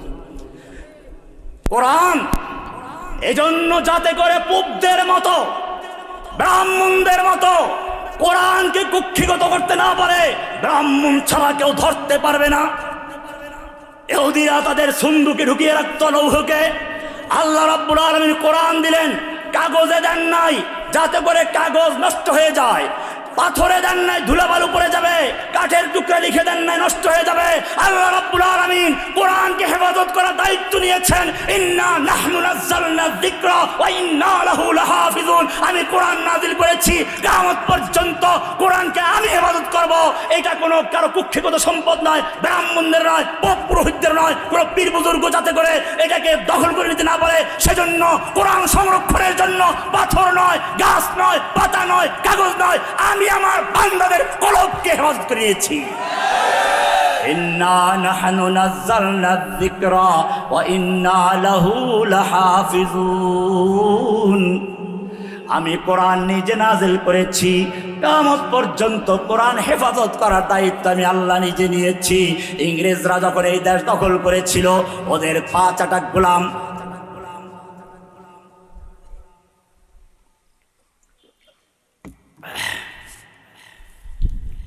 দরবারি মৌলবীদেরকে জিজ্ঞেস করলো, এখন যেমন 1 লক্ষ মুফতির ফতোয়া নিয়ে কিতাব লিখেছে, ওই সময় একজন মুফতি ছিল গোলাম মাহমুদ কাদিয়ানী, সেও কিতাব লিখেছিল। 1 লক্ষ মুফতি না, সে তো আরো বেশি লিখেছিল। সে বলছে আমি ইংরেজদের পক্ষে যত কিতাব লিখেছি সেই কিতাবগুলো বহন করতে গেলে 50টা উটের প্রয়োজন। কত বড় দালালি করেছে এই লোকটা, দালালি করলো। এরকম আরো অনেক দালাল ছিল, ইংরেজদেরকে পরামর্শ দিল তোমরা এদেশ দখল করেছ, কিন্তু যদি স্থায়ী ক্ষমতা দখল করতে চাও, যদি স্থির থাকতে চাও, তাহলে ভারতবর্ষের থেকে মুসলিমদের ধ্বংস করতে হবে। আর মুসলিমদের ধ্বংস করতে হলে তাদের আলেমদেরকে ধ্বংস করতে হবে। আলেমদেরকে ধ্বংস করার আগে কোরআন পুড়িয়ে ফেলতে হবে, মাদ্রাসা বন্ধ করতে হবে, মসজিদ বন্ধ করতে হবে। আপনারা জানেন তখন ভারতে প্রায় 80,000 মাদ্রাসা বন্ধ করে দেওয়া, পুড়িয়ে দেওয়া হয়। 3 লক্ষ কোরআনে কারিমকে দিল্লি শাহী মসজিদের সামনে একত্র করে পুড়িয়ে দেওয়া হয়। আলেমরা আমাদেরকে জীবন্ত অবস্থায় ঘোড়ার ভিতর উটের শুকুরের চামড়ার ভিতরে ঢুকিয়ে উঠে ঘোড়ার পায়ের সঙ্গে বেঁধে দৌড়ানো হয়। ওলামায়ে কেরামদেরকে দিল্লির প্রত্যেকটা রাস্তার গাছে গাছের সঙ্গে ফাঁসি দিয়ে ঝুলিয়ে রাখা হয়, যাতে করে সবাই দেখে ভয় পেয়ে যায়। এইভাবে আলেম ওলামা নির্যাতন করা হলো, মাদ্রাসা বন্ধ করে দেওয়া হলো, মসজিদগুলোকে ঘোড়া রাস্তা বানানো হলো। এরপরেও ইংরেজ বিরোধী আন্দোলন বন্ধ হওয়া দূরের কথা, ভারতবর্ষ জুড়ে পুরো গোটা ভারতে ইংরেজ বিরোধী আন্দোলন দাবানলের মতো জ্বলে উঠলো।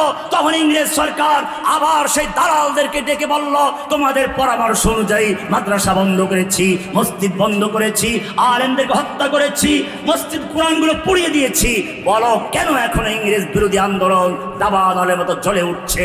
কোত্থেকে আসছে এগুলো? কেন কোরআন ধ্বংস করা যাচ্ছে না? তখন এই নেমক হারামেরা নেমক হালাল করার জন্য ইংরেজদের সামনে কতগুলো মাদ্রাসার ছেলেদেরকে ধরে নিয়ে হাজির করে বলল, তোমরা যেই কোরআন পুড়িয়েছ ওটা কাগজের কোরআন পুড়িয়েছ, যেই মাদ্রাসা বন্ধ করেছ ইটের কাঠের মাদ্রাসা বন্ধ করেছ, কিন্তু জেনে রাখবে এই যে বাচ্চাগুলো দেখতে পাচ্ছ, প্রত্যেকটা বাচ্চার কলমের ভিতরে কোরআন সংরক্ষিত আছে, কিয়ামত পর্যন্ত কোরআনকে ধ্বংস করতে পারবে না। ইন্না নাহনু নাযালনা যিকরা ওয়া ইন্না লাহু লাহাফিজুন। হেফাজত করার মালিক কে? তোমাকে সূরা ফাতিহাটা সবাইকে আল্লাহ মুখস্থ করিয়ে দিয়েছেন। তুমি যদি মুসলিম ঘরে জন্ম হয়ে থাকো, তুমি পারলে বলো সূরা ফাতিহাটা কবে মুখস্থ করেছো? বলতে পারবে না। কারণ হচ্ছে এই সূরাটা আল্লাহ নিজ দায়িত্বে সবাইকে মুখস্থ করাইয়া দেন। জোরে বলুন সুবহানাল্লাহ। এই সূরার মধ্যে 3টা অংশ আছে। প্রথম 3টা আয়াত হচ্ছে আল্লাহর প্রশংসা, আলহামদুলিল্লাহি রাব্বিল আলামিন আর রহমানির রহিম মালিকি ইয়াউমিদ্দিন। এবারে তুমি আল্লাহর প্রশংসা করতে থাকলে আল্লাহ তোমাকে জানতে চান, ওই নেতাও যেমন জানতে চায় ভোট দাও কাকে। আল্লাহ রাব্বুল আলামিন তোমার কাছে জানতে চান তুমি আমার সাথে সম্পর্ক কি, বলো এত প্রশংসা করেছো, আমার সঙ্গে তোমার সম্পর্ক কি, তোমার সাথে আমার পরিচয়টা কি, পরিচয় দেওয়া গে। এইবারে বান্দা বলছে ইয়াকা নাবুদু ওয়া ইয়াকা নাস্তাঈন। ও রব্বুল আলামিন, আমার পরিচয় হচ্ছে ইয়াকা নাবুদু, আমি কেবলমাত্র শুধুমাত্র তোমারই গোলামি করি। আমি হচ্ছি তোমার আব্দ, তুমি আমার রব, আমি তোমার আব্দ। আমার কাজ হচ্ছে তোমার গোলাম, আর তুমি হচ্ছে আমার মালিক। গোলাম আর মালিকের সম্পর্ক। আমরা কার গোলাম? না খাজা বাবার গোলাম, গাজা বাবার গোলাম, ল্যাংটা বাবার গোলাম, আট্টসি বাবার গোলাম, মাইজবান্ডারি বাবার গোলাম। কোরআন পরিষ্কার বলে দিয়েছে যদি মুসলিম হও, ইয়াকা নাবুদু, ইয়াকা আগে নাবুদু পরে, কেবলমাত্র শুধুমাত্র তোমারই গোলামি করি, অন্য কারো গোলাম নই। ইয়াকা নাবুদু, এবারে বলছে তাহলে আর কি চাও? ওয়া ইয়াকা নাস্তাইন, তোমার কাছেই সাহায্য চাই, অন্য কারো গোলাম তো তোমার, আমি কোনো মাজারের কাছে প্রার্থনা করি না। ও মুসলমান, যারা আল্লাহর জন্য সেজদা করা ইবাদত, আল্লাহর কাছে প্রার্থনা করা ইবাদত, আল্লাহর নামে মান্নত করা যদি ইবাদত হয়, আল্লাহর নামে পশু জবাই করা, কোরবানি করা যদি ইবাদত হয়, সেই মানুষটা যখন গিয়ে আল্লাহকে বাদ দিয়ে কোনো মাজারে সেজদা করে, তখন কার ইবাদত করছে? কোনো পীরের পায়ে সেজদা করলে কার ইবাদত করলো? আল্লাহর কাছে মান্নত করলে আল্লাহর ইবাদত হয়, মাজারের নামে মান্নত করলে কার ইবাদত হয়? ও মুসলমান, আল্লাহর নামে যদি কোন দান খয়রাত করো, আল্লাহর ইবাদত হয়। মাজারে গিয়ে টাকা পয়সা দান করলে কার ইবাদত করছো? ইয়াকা নাবুদু ওয়া ইয়াকা নাস্তাইন, আমরা গোলাম কার? ইয়াকা নাবুদু ও রব্বুল আলামিন, আমরা কেবলমাত্র তোমারই গোলামি করি, তোমার গোলামি করতে থাকবো। পরিচয় হয়ে গেছে, আমরা সব সময় গোলাম থাকবো কার? মসজিদে কার গোলাম? আদালতে গোলাম কার? ব্যাংকে গোলাম কার? সংসদে গোলাম কার? সব জায়গায় গোলাম। ইয়াকা নাবুদু ও রব্বুল আলামিন, আমরা কেবলমাত্র তোমারই গোলাম। কোরআন পরিষ্কার করে দিয়েছে, এই কোরআন গোলামি করতে হবে সব জায়গাতে। ইহদিনাস সিরাতাল মুস্তাকিম, বলো কি সাহায্য করতে পারি? ওই যে রাস্তা, দুনিয়াতেও রাস্তা চায়, আল্লাহর কাছেও রাস্তা চাইল, সিরাতে মুস্তাকিম। আল্লাহ তোমাকে পাওয়ার জন্য সঠিক রাস্তা, সরল রাস্তাটা আমরা চাই, যেই রাস্তায় কোনো বক্রতা নাই। আল্লাহর নবী নিজে সোজা একটা দাগ দিলেন, সোজা দাগ, এরপরে ডানে বামে অনেকগুলো দাগ দিলেন, তারপরে বললেন এই মাঝখানে থেকে হাত থেকে বলেন হাদা সাবিলুল্লাহ, এটা হচ্ছে আল্লাহর রাস্তা। আর এই যে ডানের রাস্তা বামের রাস্তা, এগুলো শয়তানের রাস্তা। আলা কুল্লি সাবিলিম মিনহা শাইতান, প্রত্যেকটা রাস্তার মুখে মুখে এক একটা শয়তান বসে আছে।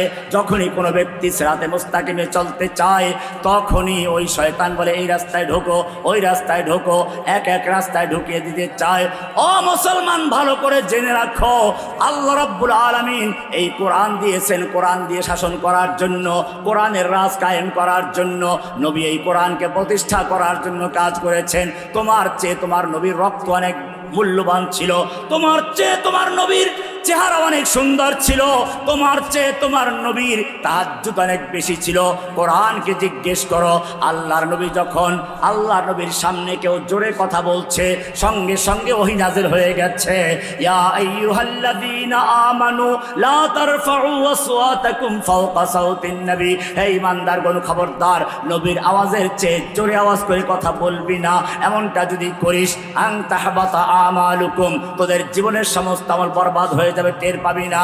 নবীর এত মূল্য, নবীর চেয়ে জোরে কথা বললে আল্লাহ ওহী নাযিল করে দেন। আরো সামনে চলো, আল্লাহর নবী কোরআন মুখস্থ করছেন, ঠোঁট নাড়াচাড়া করছেন, কষ্ট করছেন, সঙ্গে সঙ্গে আল্লাহ রাব্বুল আলামিন জিবরাইলকে বললেন যাও কোরআনকে নবীকে গিয়ে বলো, লা তুহাররিক বিহি লিসানাকা লিতাজালা বি ইন্না আলাইনা জামাআহু ওয়া কুরআনা, হে নবী কোরআনকে দ্রুত মুখস্থ করার জন্য ঠোঁট নাড়াচাড়া করবেন না, আপনার কষ্ট করার প্রয়োজন নেই। ইন্না আলাইনা জামাহু ওয়া কুরআনা, গোটা কোরআনকে নূর বানিয়ে আপনার সিনায় জমা করে দেওয়ার দায়িত্ব আমি আল্লাহ নিজে গ্রহণ করেছি। ও মুসলমান, আরো চিন্তা করে দেখো, নবী তাহাজ্জুদ পড়তে উঠবেন, আল্লাহ কি সুন্দর করে বলছেন, ইয়া আইয়ুহাল মুজাম্মিল কুমিল লাইলা ইল্লা কালিলা, ও মুজাম্মিল তুমি রাত্রি জাগরণ করো, তবে কিছুক্ষণ ঘুমাও। কতক্ষণ ঘুমাবো? সারা রাত্রে ইবাদত করার প্রয়োজন নেই। নিসফাহু আবিন কুসমিনহু কালিলা, অর্ধেক রাত্র বা তার চেয়ে একটু বেশি বা তার চেয়ে একটু কম। তার মানে হচ্ছে তুমি যেমন সারা রাত্রে ইবাদত করলে খুশি হও, আমি আল্লাহ তোমাকে কিছুক্ষণ ঘুমন্ত দেখলেও খুশি হয়ে যায়। যেমন শুধু এ পর্যন্তই না, নবী বারবার আকাশ দিয়ে তাকাচ্ছেন। মদিনায় যাওয়ার পরে মনে চায় কিবলাটা মক্কায় হোক। আল্লাহ রাব্বুল আলামিন বলছেন, কদ নারা তাকাল্লুবা ওয়াজহিকা ফিস সামাই ফালানুওয়াল্লিয়ান্নাকা কিবলাতান তারদাহা ফাওয়াল্লি ওয়াজহাকা শাতরাল মাসজিদিল হারাম। ও নবী, আমি বুঝতে পেরেছি আপনি বারবার আসমান তাকাচ্ছেন, ওহী নাযিল হয় কিনা কিবলা পরিবর্তনের।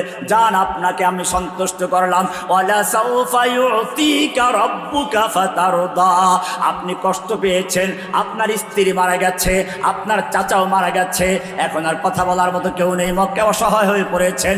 ও জিবরাইল, যাও আমার নবীকে ডেকে আনো।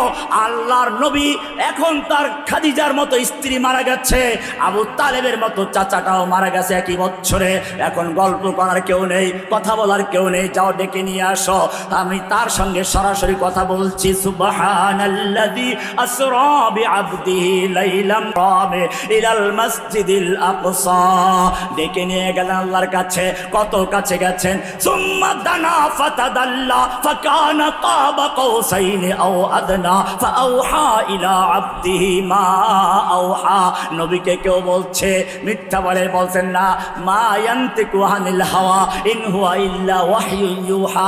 আমার নবী বানাইয়া কথা বলেন না। ওয়ালাউ তাকাফফালা আলাইনা বাদাল আকাবিল। আমার নবী যদি কোনো কথা বানাইয়া বলতেন, লা আখাযনা মিনহু বিল ইয়ামিন, আমি তার ডান হাতটা চেপে ধরতাম। সুম্মা লাকাতানা মিনহুল ওয়াতিন, আমি তার গর্দানের শাহরগটা কেটে ফেলতাম। ফামা মিনকুম মিন আহাদিন আনহু হাজিজিন, কেউ তা ফিরে রাখতে পারতে না। এবারে নবীর চরিত্র নিয়ে কেউ প্রশ্ন করছে, আল্লাহ বলছেন না, ইন্নাকা লাআলা খুলুকিন আযীম, আপনি মহান চরিত্র অধিকারী। নবীকে কেউ পাগল বলছে, কোরআন প্রতিবাদ করে বলছে, ওমা আনতা বিনি'মাতি রাব্বিকা বিমাজনুন, মা আনতা বিনি'মাতি রাব্বিকা বিমাজনুন, আপনি কোনো পাগল নয়। নবীকে বলছে নির্বংশ পুত্র সন্তান মারা গেছে, কোরআন প্রতিবাদ করে বলছে, ইন্না শানিয়াকা হুয়াল আবতার, আপনি নির্বংশ নয়, যারা আপনাকে নির্বংশ বলেছে ওরাই কিয়ামত পর্যন্ত নির্বংশ হয়ে থাকবে। নবীর নাম নেওয়ার কেউ নেই। কোরআন বলছে, ওয়ারাফানা লাকা যিকরাক, আমি আপনার মর্যাদাকে সমুন্নত করেছি। কিয়ামত পর্যন্ত আপনার নাম যদি কেউ নাও নেয়, আজানের মধ্যে চলতে থাকবে, একামতে চলতে থাকবে, আমার নাম যেখানে আসবে আপনার নাম সেখানে থাকবে। ওয়ারাফানা লাকা যিকরাক, নবীর জন্য যদি কেউ বলে এই নবীর পরে কোন নবী আসবে কিনা, কোরআন বলছে না না, মা কানা মুহাম্মাদুন আবা আহাদিম মির রিজালিকুম ওয়ালাকির রাসূলুল্লাহি ওয়া খাতামান নাবিয়্যিন। প্রত্যেকটা পদক্ষেপে নবীকে প্রশ্ন করা অথবা নবীর সম্পর্কে কথা বলছে, আল্লাহ সঙ্গে সঙ্গে উত্তর দিয়ে দিচ্ছেন। এবারে আমার প্রশ্ন হচ্ছে, এত মায়া যেই নবীর জন্য, সেই নবী উহুদের ময়দানে যুদ্ধ করছেন, গোটা শরীর লোহার পোশাক পরা, মাথায় হেলমেট পরা। একটা কাফের দেখলো আক্রমণ করার মতো কোনো জায়গা নেই, কোথায় মারব, শক্ত তলোয়ার দিয়ে নবীর মাথার লোহার হেলমেটে আঘাত করলো। লোহা ভেঙ্গে নবীর গালের ভিতর দিয়ে ঢুকে মারির দুটা দাঁত পড়ে গেল, লোহা ভিতরে রয়ে গেল। যুদ্ধের পরে একজন সাহাবী সেই লোহা টান দিলেন দাঁত দিয়ে, তার দুটো দাঁত পড়ে গেল, নবীর লোহার দাঁত লোহাটা বের হয়ে আসলো, গোটা মুখটা রক্তে রঞ্জিত হয়ে গেল। ও মুসলমান, তোমার যদি একটু দাঁতে ব্যথা হয় তুমি পাগল হয়ে যাও, আর তোমার নবী রক্তে রঞ্জিত হলেন আর তুমি মিলাদ পড়ার কবিতা পাইয়ে গেলা, কর দিয়া জঙ্গে উহুদ মে মুস্তফা দন্দা শহীদ, ये खिलाफत ये शरीयत हमको मिलने के लिए। या नबी সালাম আলাইহি, তুমি কবিতা পেয়েছ, তোমার নবীকে রক্তাক্ত হতে হয়েছে কেন? তোমার নবীর মর্যাদা তোমার চেয়ে আল্লাহর কাছে অনেক বেশি। কেন নবীকে রক্তাক্ত হতে হয়েছে ভালো করে শুনো, কোরআন তোমাকে উত্তর দিবে। তুমি হয়তো বলবে নবীর সঙ্গে ওই সময় সম্পর্ক ছিন্ন হয়ে গিয়েছিল। কোরআন বলছে না, মা ওয়াদ্দাকা রাব্বুকা মা ক্বালা, হে নবী আপনাকে আপনার রব ছেড়েও দেন নাই, আপনার প্রতি অসন্তুষ্ট হন নাই। বলে তাহলে কেন আমাকে এত মারলো, তুমি ফিরাও নাই? কোরআন বলছে আম হাসিবতুম আন তাদখুলুল জান্নাহ, আম হাসিবতুম আন তাদখুলুল জান্নাতা ওয়ালাম্মা ইয়াতিকুম মাসালুল লাযীনা খালাউ মিন ক্বাবলিকুম মাসাতহুমুল বাসাউ ওয়াদ-দাররাউ ওয়াযুলজিলু হাত্তা ইয়াকুলার রাসূলু ওয়াল্লাযীনা আমানু মাআহু মাতা নাসরুল্লাহ। ও মুমিন, তুমি কি মনে করেছো এমনিতেই জান্নাতে ঢুকে যাইবা, অথচ তোমার কাছে আসবে না ইব্রাহিমের সে আগুনের পরীক্ষা, ইব্রাহিমের মতো মুসার মতো যুদ্ধ করা, তোমার নবীর মতো লৌহ বর্ম পরা। আম হাসিবতুম আন তাদখুলুল জান্নাতা ওয়ালাম্মা ইয়াতিকুম মাসালুল লাযীনা খালাউ মিন ক্বাবলিকুম মাসাতহুমুল বাসাউ ওয়াদ-দাররাউ ওয়াযুলজিলু হাত্তা ইয়াকুলার রাসূলু ওয়াল্লাযীনা আমানু মা, এমন কি স্বয়ং রাসূল এবং তার সঙ্গীরা বলতে বাধ্য হলেন মাতা নাসরুল্লাহ, আল্লাহর সাহায্য আর কবে আসবে? এই সময় আল্লাহ বলছেন আলা ইন্না নাসরাল্লাহি করিব। ও মুসলমান, তুমি কেবল সাহাবীদের জীবনী পড়ো, একটু চিন্তা করে দেখো। মক্কার থেকে হিজরত করে মদিনায় চলে গেছেন, বাড়ি নাই, ঘর নাই, স্ত্রী সন্তান সব ত্যাগ করে চলে গেছে মক্কা থেকে মদিনায়। আর মদিনা লোকদেরকেও দেখো কি সুন্দর, তারা নিজেদের বাড়ি ঘরগুলো ছেড়ে দিয়েছে। এমনকি কোনো সাহাবী তার বন্ধু সাহাবীকে, মুহাজির সাহাবীকে আল্লাহ নবী ভাই বানিয়ে দিয়েছেন। একজন মুহাজির একজন আনসার ভাই ভাই বানিয়ে দিয়েছেন। আল্লাহ রাব্বুল আলামিন এমন সুন্দর সম্পর্ক করে দিয়েছেন। ওই মদিনার সাহাবীদের ইতিহাস পড়ো। মদিনার সাহাবীরা এবারে ডেকে বলল, দেখো ভাই, আল্লাহর নবী তোমাকে আমার ভাই বানিয়ে দিয়েছেন, আমার দুটো বাগান আছে, একটা তোমাকে দিয়ে দিলাম, আমার দুটো স্ত্রী আছে, যেই স্ত্রী তোমার পছন্দ হয় আমি তালাক দিয়ে দিব, তুমি বিয়ে করে নিবে। এইভাবে যারা সব কিছু দিয়ে দিলেন, এবারে দেখো এত কষ্ট করছেন, নিজের সেই মুহাজির ভাইকে খাওয়াচ্ছেন, ঘরে খাবার নাই, বাতি বন্ধ করে খাওয়াচ্ছে। কোরআন বলছে ওয়ায়ুসিরুনা আলা আনফুসিহিম ওয়ালাউ কানা বিহিম খাসাসা, ঘরে খাবার নেই, নিজে ক্ষুধার্ত থেকে তার মেহমানকে খাওয়াচ্ছে। ওয়ালাউ কানা বিহিম খাসাসা, তারা ক্ষুধার্ত থেকে তারপরে খাওয়াচ্ছে। এমনিভাবে কষ্ট করে করে মুহাজির ভাইদেরকে জায়গা দিলেন। এবারে কত কষ্ট। এরপরে হঠাৎ করে খয়বর বিজয় হয়ে গেল। খয়বর বিজয়ের পরে প্রচুর টাকা পয়সা আসলো, উট আসলো, গরু আসলো, ছাগল আসলো, ভেড়া আসলো, দুম্বা আসলো, গম আসলো, ভুট্টা আসলো, খেজুর আসলো, খাবারের কোনো অভাব নেই। এইবারে তোমার মতো আমার মতো হলে কি করতে? রোহিঙ্গাদেরকে একটু আশ্রয় দিয়েছো, কয়েকদিন পর কষ্ট লাগে, কেন এরা যায় না? এরা আমাদের জায়গা দখল করেছে। ফিলিস্তিনিরা কেন আমাদের সিরিয়ায় স্থান নিল? কেন মিশরে জায়গা দখল করে আছে? কষ্ট হচ্ছে। ও মুসলমান, ভালো করে শুনে রেখো, যদি সত্যিকার অর্থে ইসলাম কায়েম করতে চাও, আল্লাহর নবী এবারে খয়বরের সম্পত্তি হাতে পেলেন। এবারে দেখুন আনসারদের কি অবস্থা। তারা গিয়ে বলেন নাই আমরা স্থান দিয়েছি, আমরা ঘর দিয়েছি, জমি দিয়েছি, জায়গা দিয়েছি, আমাদের হকটা আগে। কিন্তু না, কোরআন বলছে কি সুন্দর কথা, গনিমতের মাল হাতে চলে এসেছে। আল্লাহ রাব্বুল আলামিন বলছেন এবারে গনিমতের মাল কেমনে বন্টন হবে?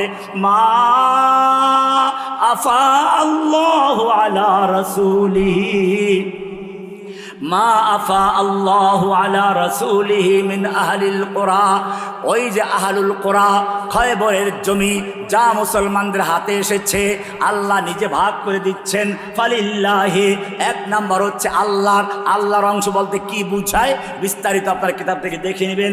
2 নম্বরে ঠিক আছে আল্লাহটা বুঝলাম, হয়তো তারপরেরটা আমাদের মহা আনসারদের জন্য না, তারপর আসলে ওয়ালির রাসূল, রাসূলের জন্য। এরপরে চিন্তা করলো হয়তো এরপরেরটা আমাদের না ওয়ালিজিল কুরবা, তারপর একটা আমাদের না ওয়াল ইয়াতামা ওয়াল মাসাকিন ওয়াবনিস সাবিল। এইভাবে বন্টন করতে করতে হয়তো তার পরের নম্বরে আমার আনসাররা আছে।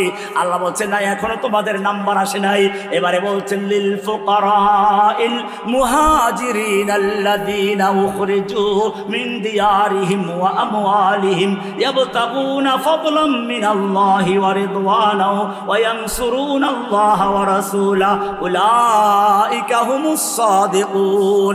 মুহাজিরদের জন্য যাদেরকে তাদের বাড়ি ঘর থেকে বের করে দেওয়া হয়েছে, সম্পদ থেকে বের করা হয়েছে, আল্লাহর সন্তুষ্টির জন্য যারা চলে এসেছে, এবারে তাদের অংশ বলে আমরা কষ্ট করলাম, আমরা জায়গা দিলাম আনসাররা মুহাজিরদেরকে, আমরা তাদেরকে সব সহজ করলাম, আমাদের নাম্বার নাই, আমাদের দেওয়ার কোনো খবর নাই।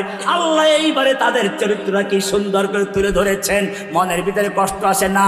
কোরআন বলছে ওয়াল্লাযীনা তাবাওয়াউদ দার ওয়াল ঈমানা মিন ক্বাবলিহিম ইউহিব্বুনা মান হাজারা ইলাইহিম ওয়া লা ইয়াজিদুনা ফি সুদুরিহিম হাজাতাম মিম্মা উতু ওয়া ইউসিরুনা আলা আনফুসিহিম ওয়ালাউ কানা বিহিম খাসাসা। ওয়াল্লাযীনা তাবাওয়াউদ দার ওয়াল ঈমানা, যারা নিজেদের ঘর বাড়ি সবকিছু ঈমানের জন্য, ইসলামের জন্য ওয়াকফ করে দিয়েছে। আর কি করেছে? ইউহিব্বুনা মান হাজারা ইলাইহিম, তাদের কাছে যারা হিজরত করে এসেছে তাদেরকে তারা ভালোবাসে, মন দিয়ে ভালোবাসে, মন দিয়ে ভালোবাসে, বিরক্ত হয় নাই মেহমান কবে যাবে এমনটা না। দুনিয়ার মেজাজটাই হচ্ছে আজকে আছে কালকে নেই। এজন্য কোন একজন কবি বলেছেন, বিষ্ণু হাফিজ বতো গোয়ম কে গুলতাজা নমি মানদ, अगर मानद शबे मानद शबे दीगर नबी मानद।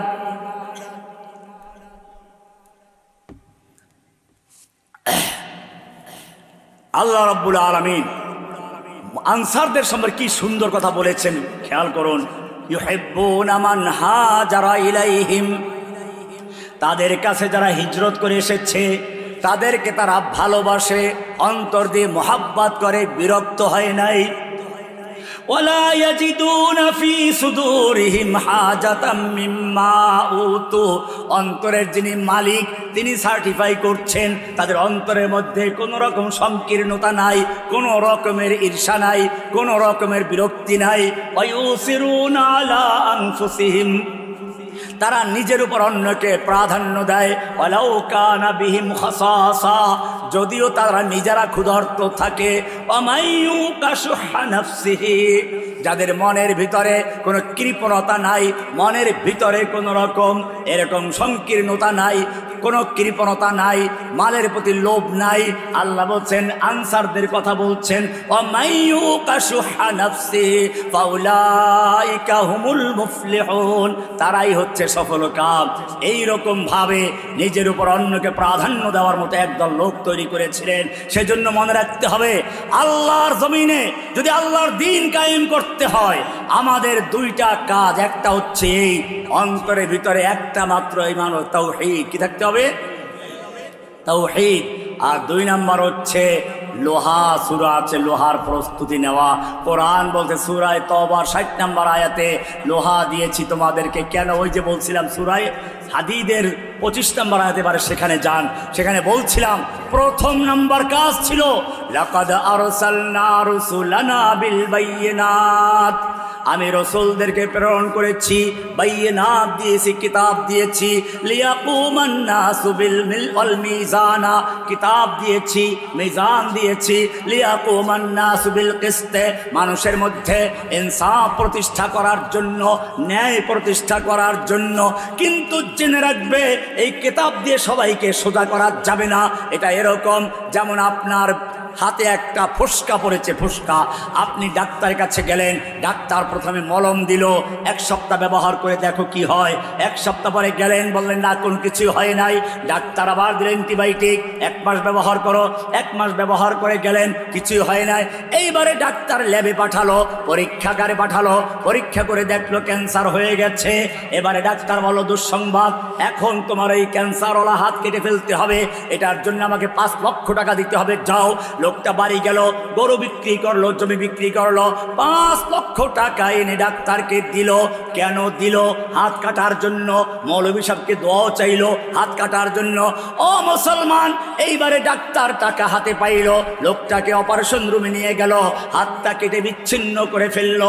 আজ পর্যন্ত কোনো বিবেকবান তো দূরের কথা, একটা পাগলও বলে নাই। ডাক্তার তার রুমের ভেতরে নিয়ে একটা লোকের অঙ্গহানি কেন ঘটাচ্ছে, কেন একটা অঙ্গ কেটে বিচ্ছিন্ন করছে, অন্যায় কাজ করছে, কেউ বলে না। কারণ সকলেই জানে এই অঙ্গটা ক্যান্সার হয়ে গেছে, এটা না কাটলে বাকি অঙ্গদের বাঁচানো যাবে না, গোটা দেহ নষ্ট হয়ে যাবে। একটা ডাক্তার যেরকম ভাবে একটা রোগীর দেহ কিনে চিন্তা করে, একজন মুমিনের কাছে গোটা দুনিয়ার মানুষ একটা দেহ সমতুল্য।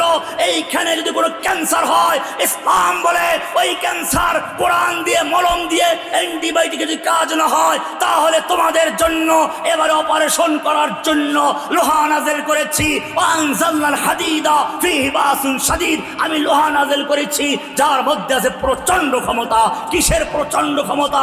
ওই সময় তীর তরবারি ছিল না, আল্লাহর নবী ওই সময়ের জন্য নয়। এই লোহা দিয়ে তৈরি হবে ট্যাঙ্কের মতো অস্ত্র তৈরি হবে, এই লোহা দিয়ে জেট বিমান তৈরি হবে আকাশে যুদ্ধ করার জন্য, এই লোহা দিয়ে সাবমেরিন তৈরি হবে পানির ভিতরে যুদ্ধ করার জন্য। ফীহি বাসুন শাদীদুন ওয়া মানাফিউ লিন-নাস ওয়ালিয়ালাম আল্লাহু মান ইয়ানসুরুহু ওয়া রাসূলুহু বিল গায়ব। আল্লাহ তাআলা দেখতে চান এই লোহা দিয়ে কে আল্লাহ এবং তার রাসূলকে সাহায্য করে। কোরআন পরিষ্কার করে দিয়েছে, অপারেশন লাগবে, ঈমান লাগবে, তাওহীদের ঈমান, অপারেশন লাগবে, লোহার অপারেশন। এজন্য কোরআন বলেছে ওয়ানজালনাল হাদিদা ফীহি বাসুন শাদীদ।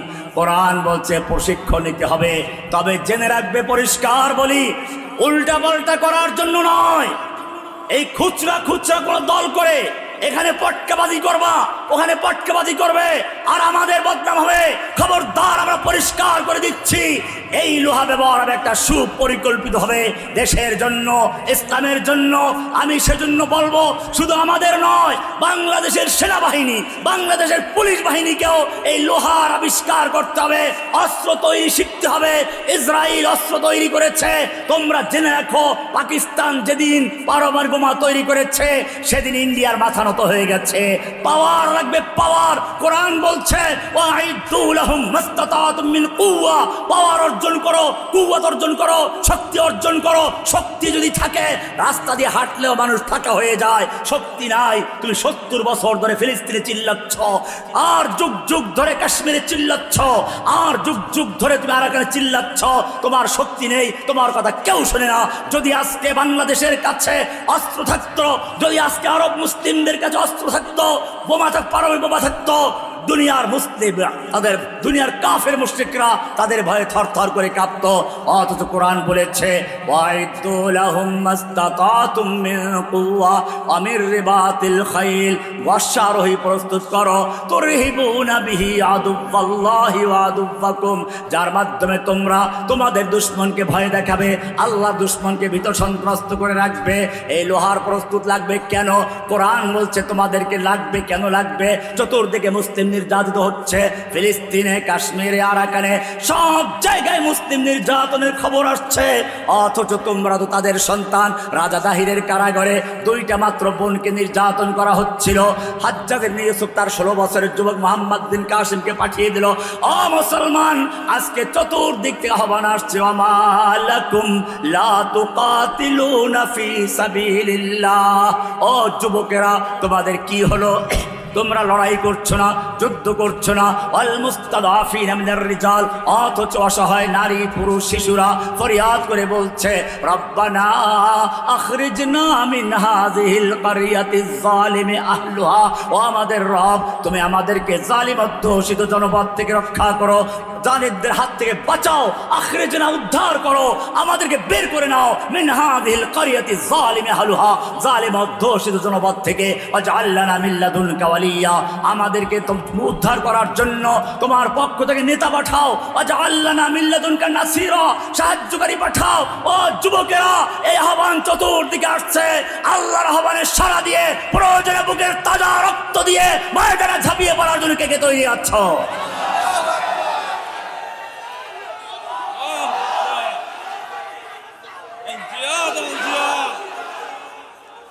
বাংলাদেশে নাটক এখনো চলছে। ওলামায়ে কেরামদের বিরুদ্ধে এখনো সেই হাসিনার স্বৈরাচারী নাটক তৈরি করার লোকেরা তৈরি করে আর বসে আছে এখনো। আবার যদি কোনো আলেমের উপর আক্রমণ আসে, কোনো আলেমকে যদি গ্রেফতারের পায়ে তারা করা হয়, আমার যুবকেরা প্রয়োজন বাংলাদেশে রক্তের বন্যা বয়ে দিবে, বুকে তাজা তুলে দিবে, তৈরি আছে ইনশাআল্লাহ। तकबीर। फिर तुझे एक बार करनी है जहां की रहबरी, फिर तुझे एक बार करनी है जहां की रहबरी, उठ खुदा के नाम लेकर फिर आलम्बर दारिबान। আবার যদি কেউ রাজা দাহির হয়ে ময়দানে নেমে আসে, মোহাম্মদ বিন কাসেম হয়ে ময়দানে নামতে তৈরি আছে কিনা? আবার যদি কেউ রাজা গৌর গোবিন্দ হয়ে মুসলিম অত্যাচার করে শাহজালাল হয়ে ময়দানে ঝাঁপিয়ে পড়তে রাজি আছে কিনা? তাকবীর তাকবীর। সাবিলুনা সাবিলুনা, তরিকুনা তরিকুনা, সাবিলুনা সাবিলুনা। তাকবীর তাকবীর।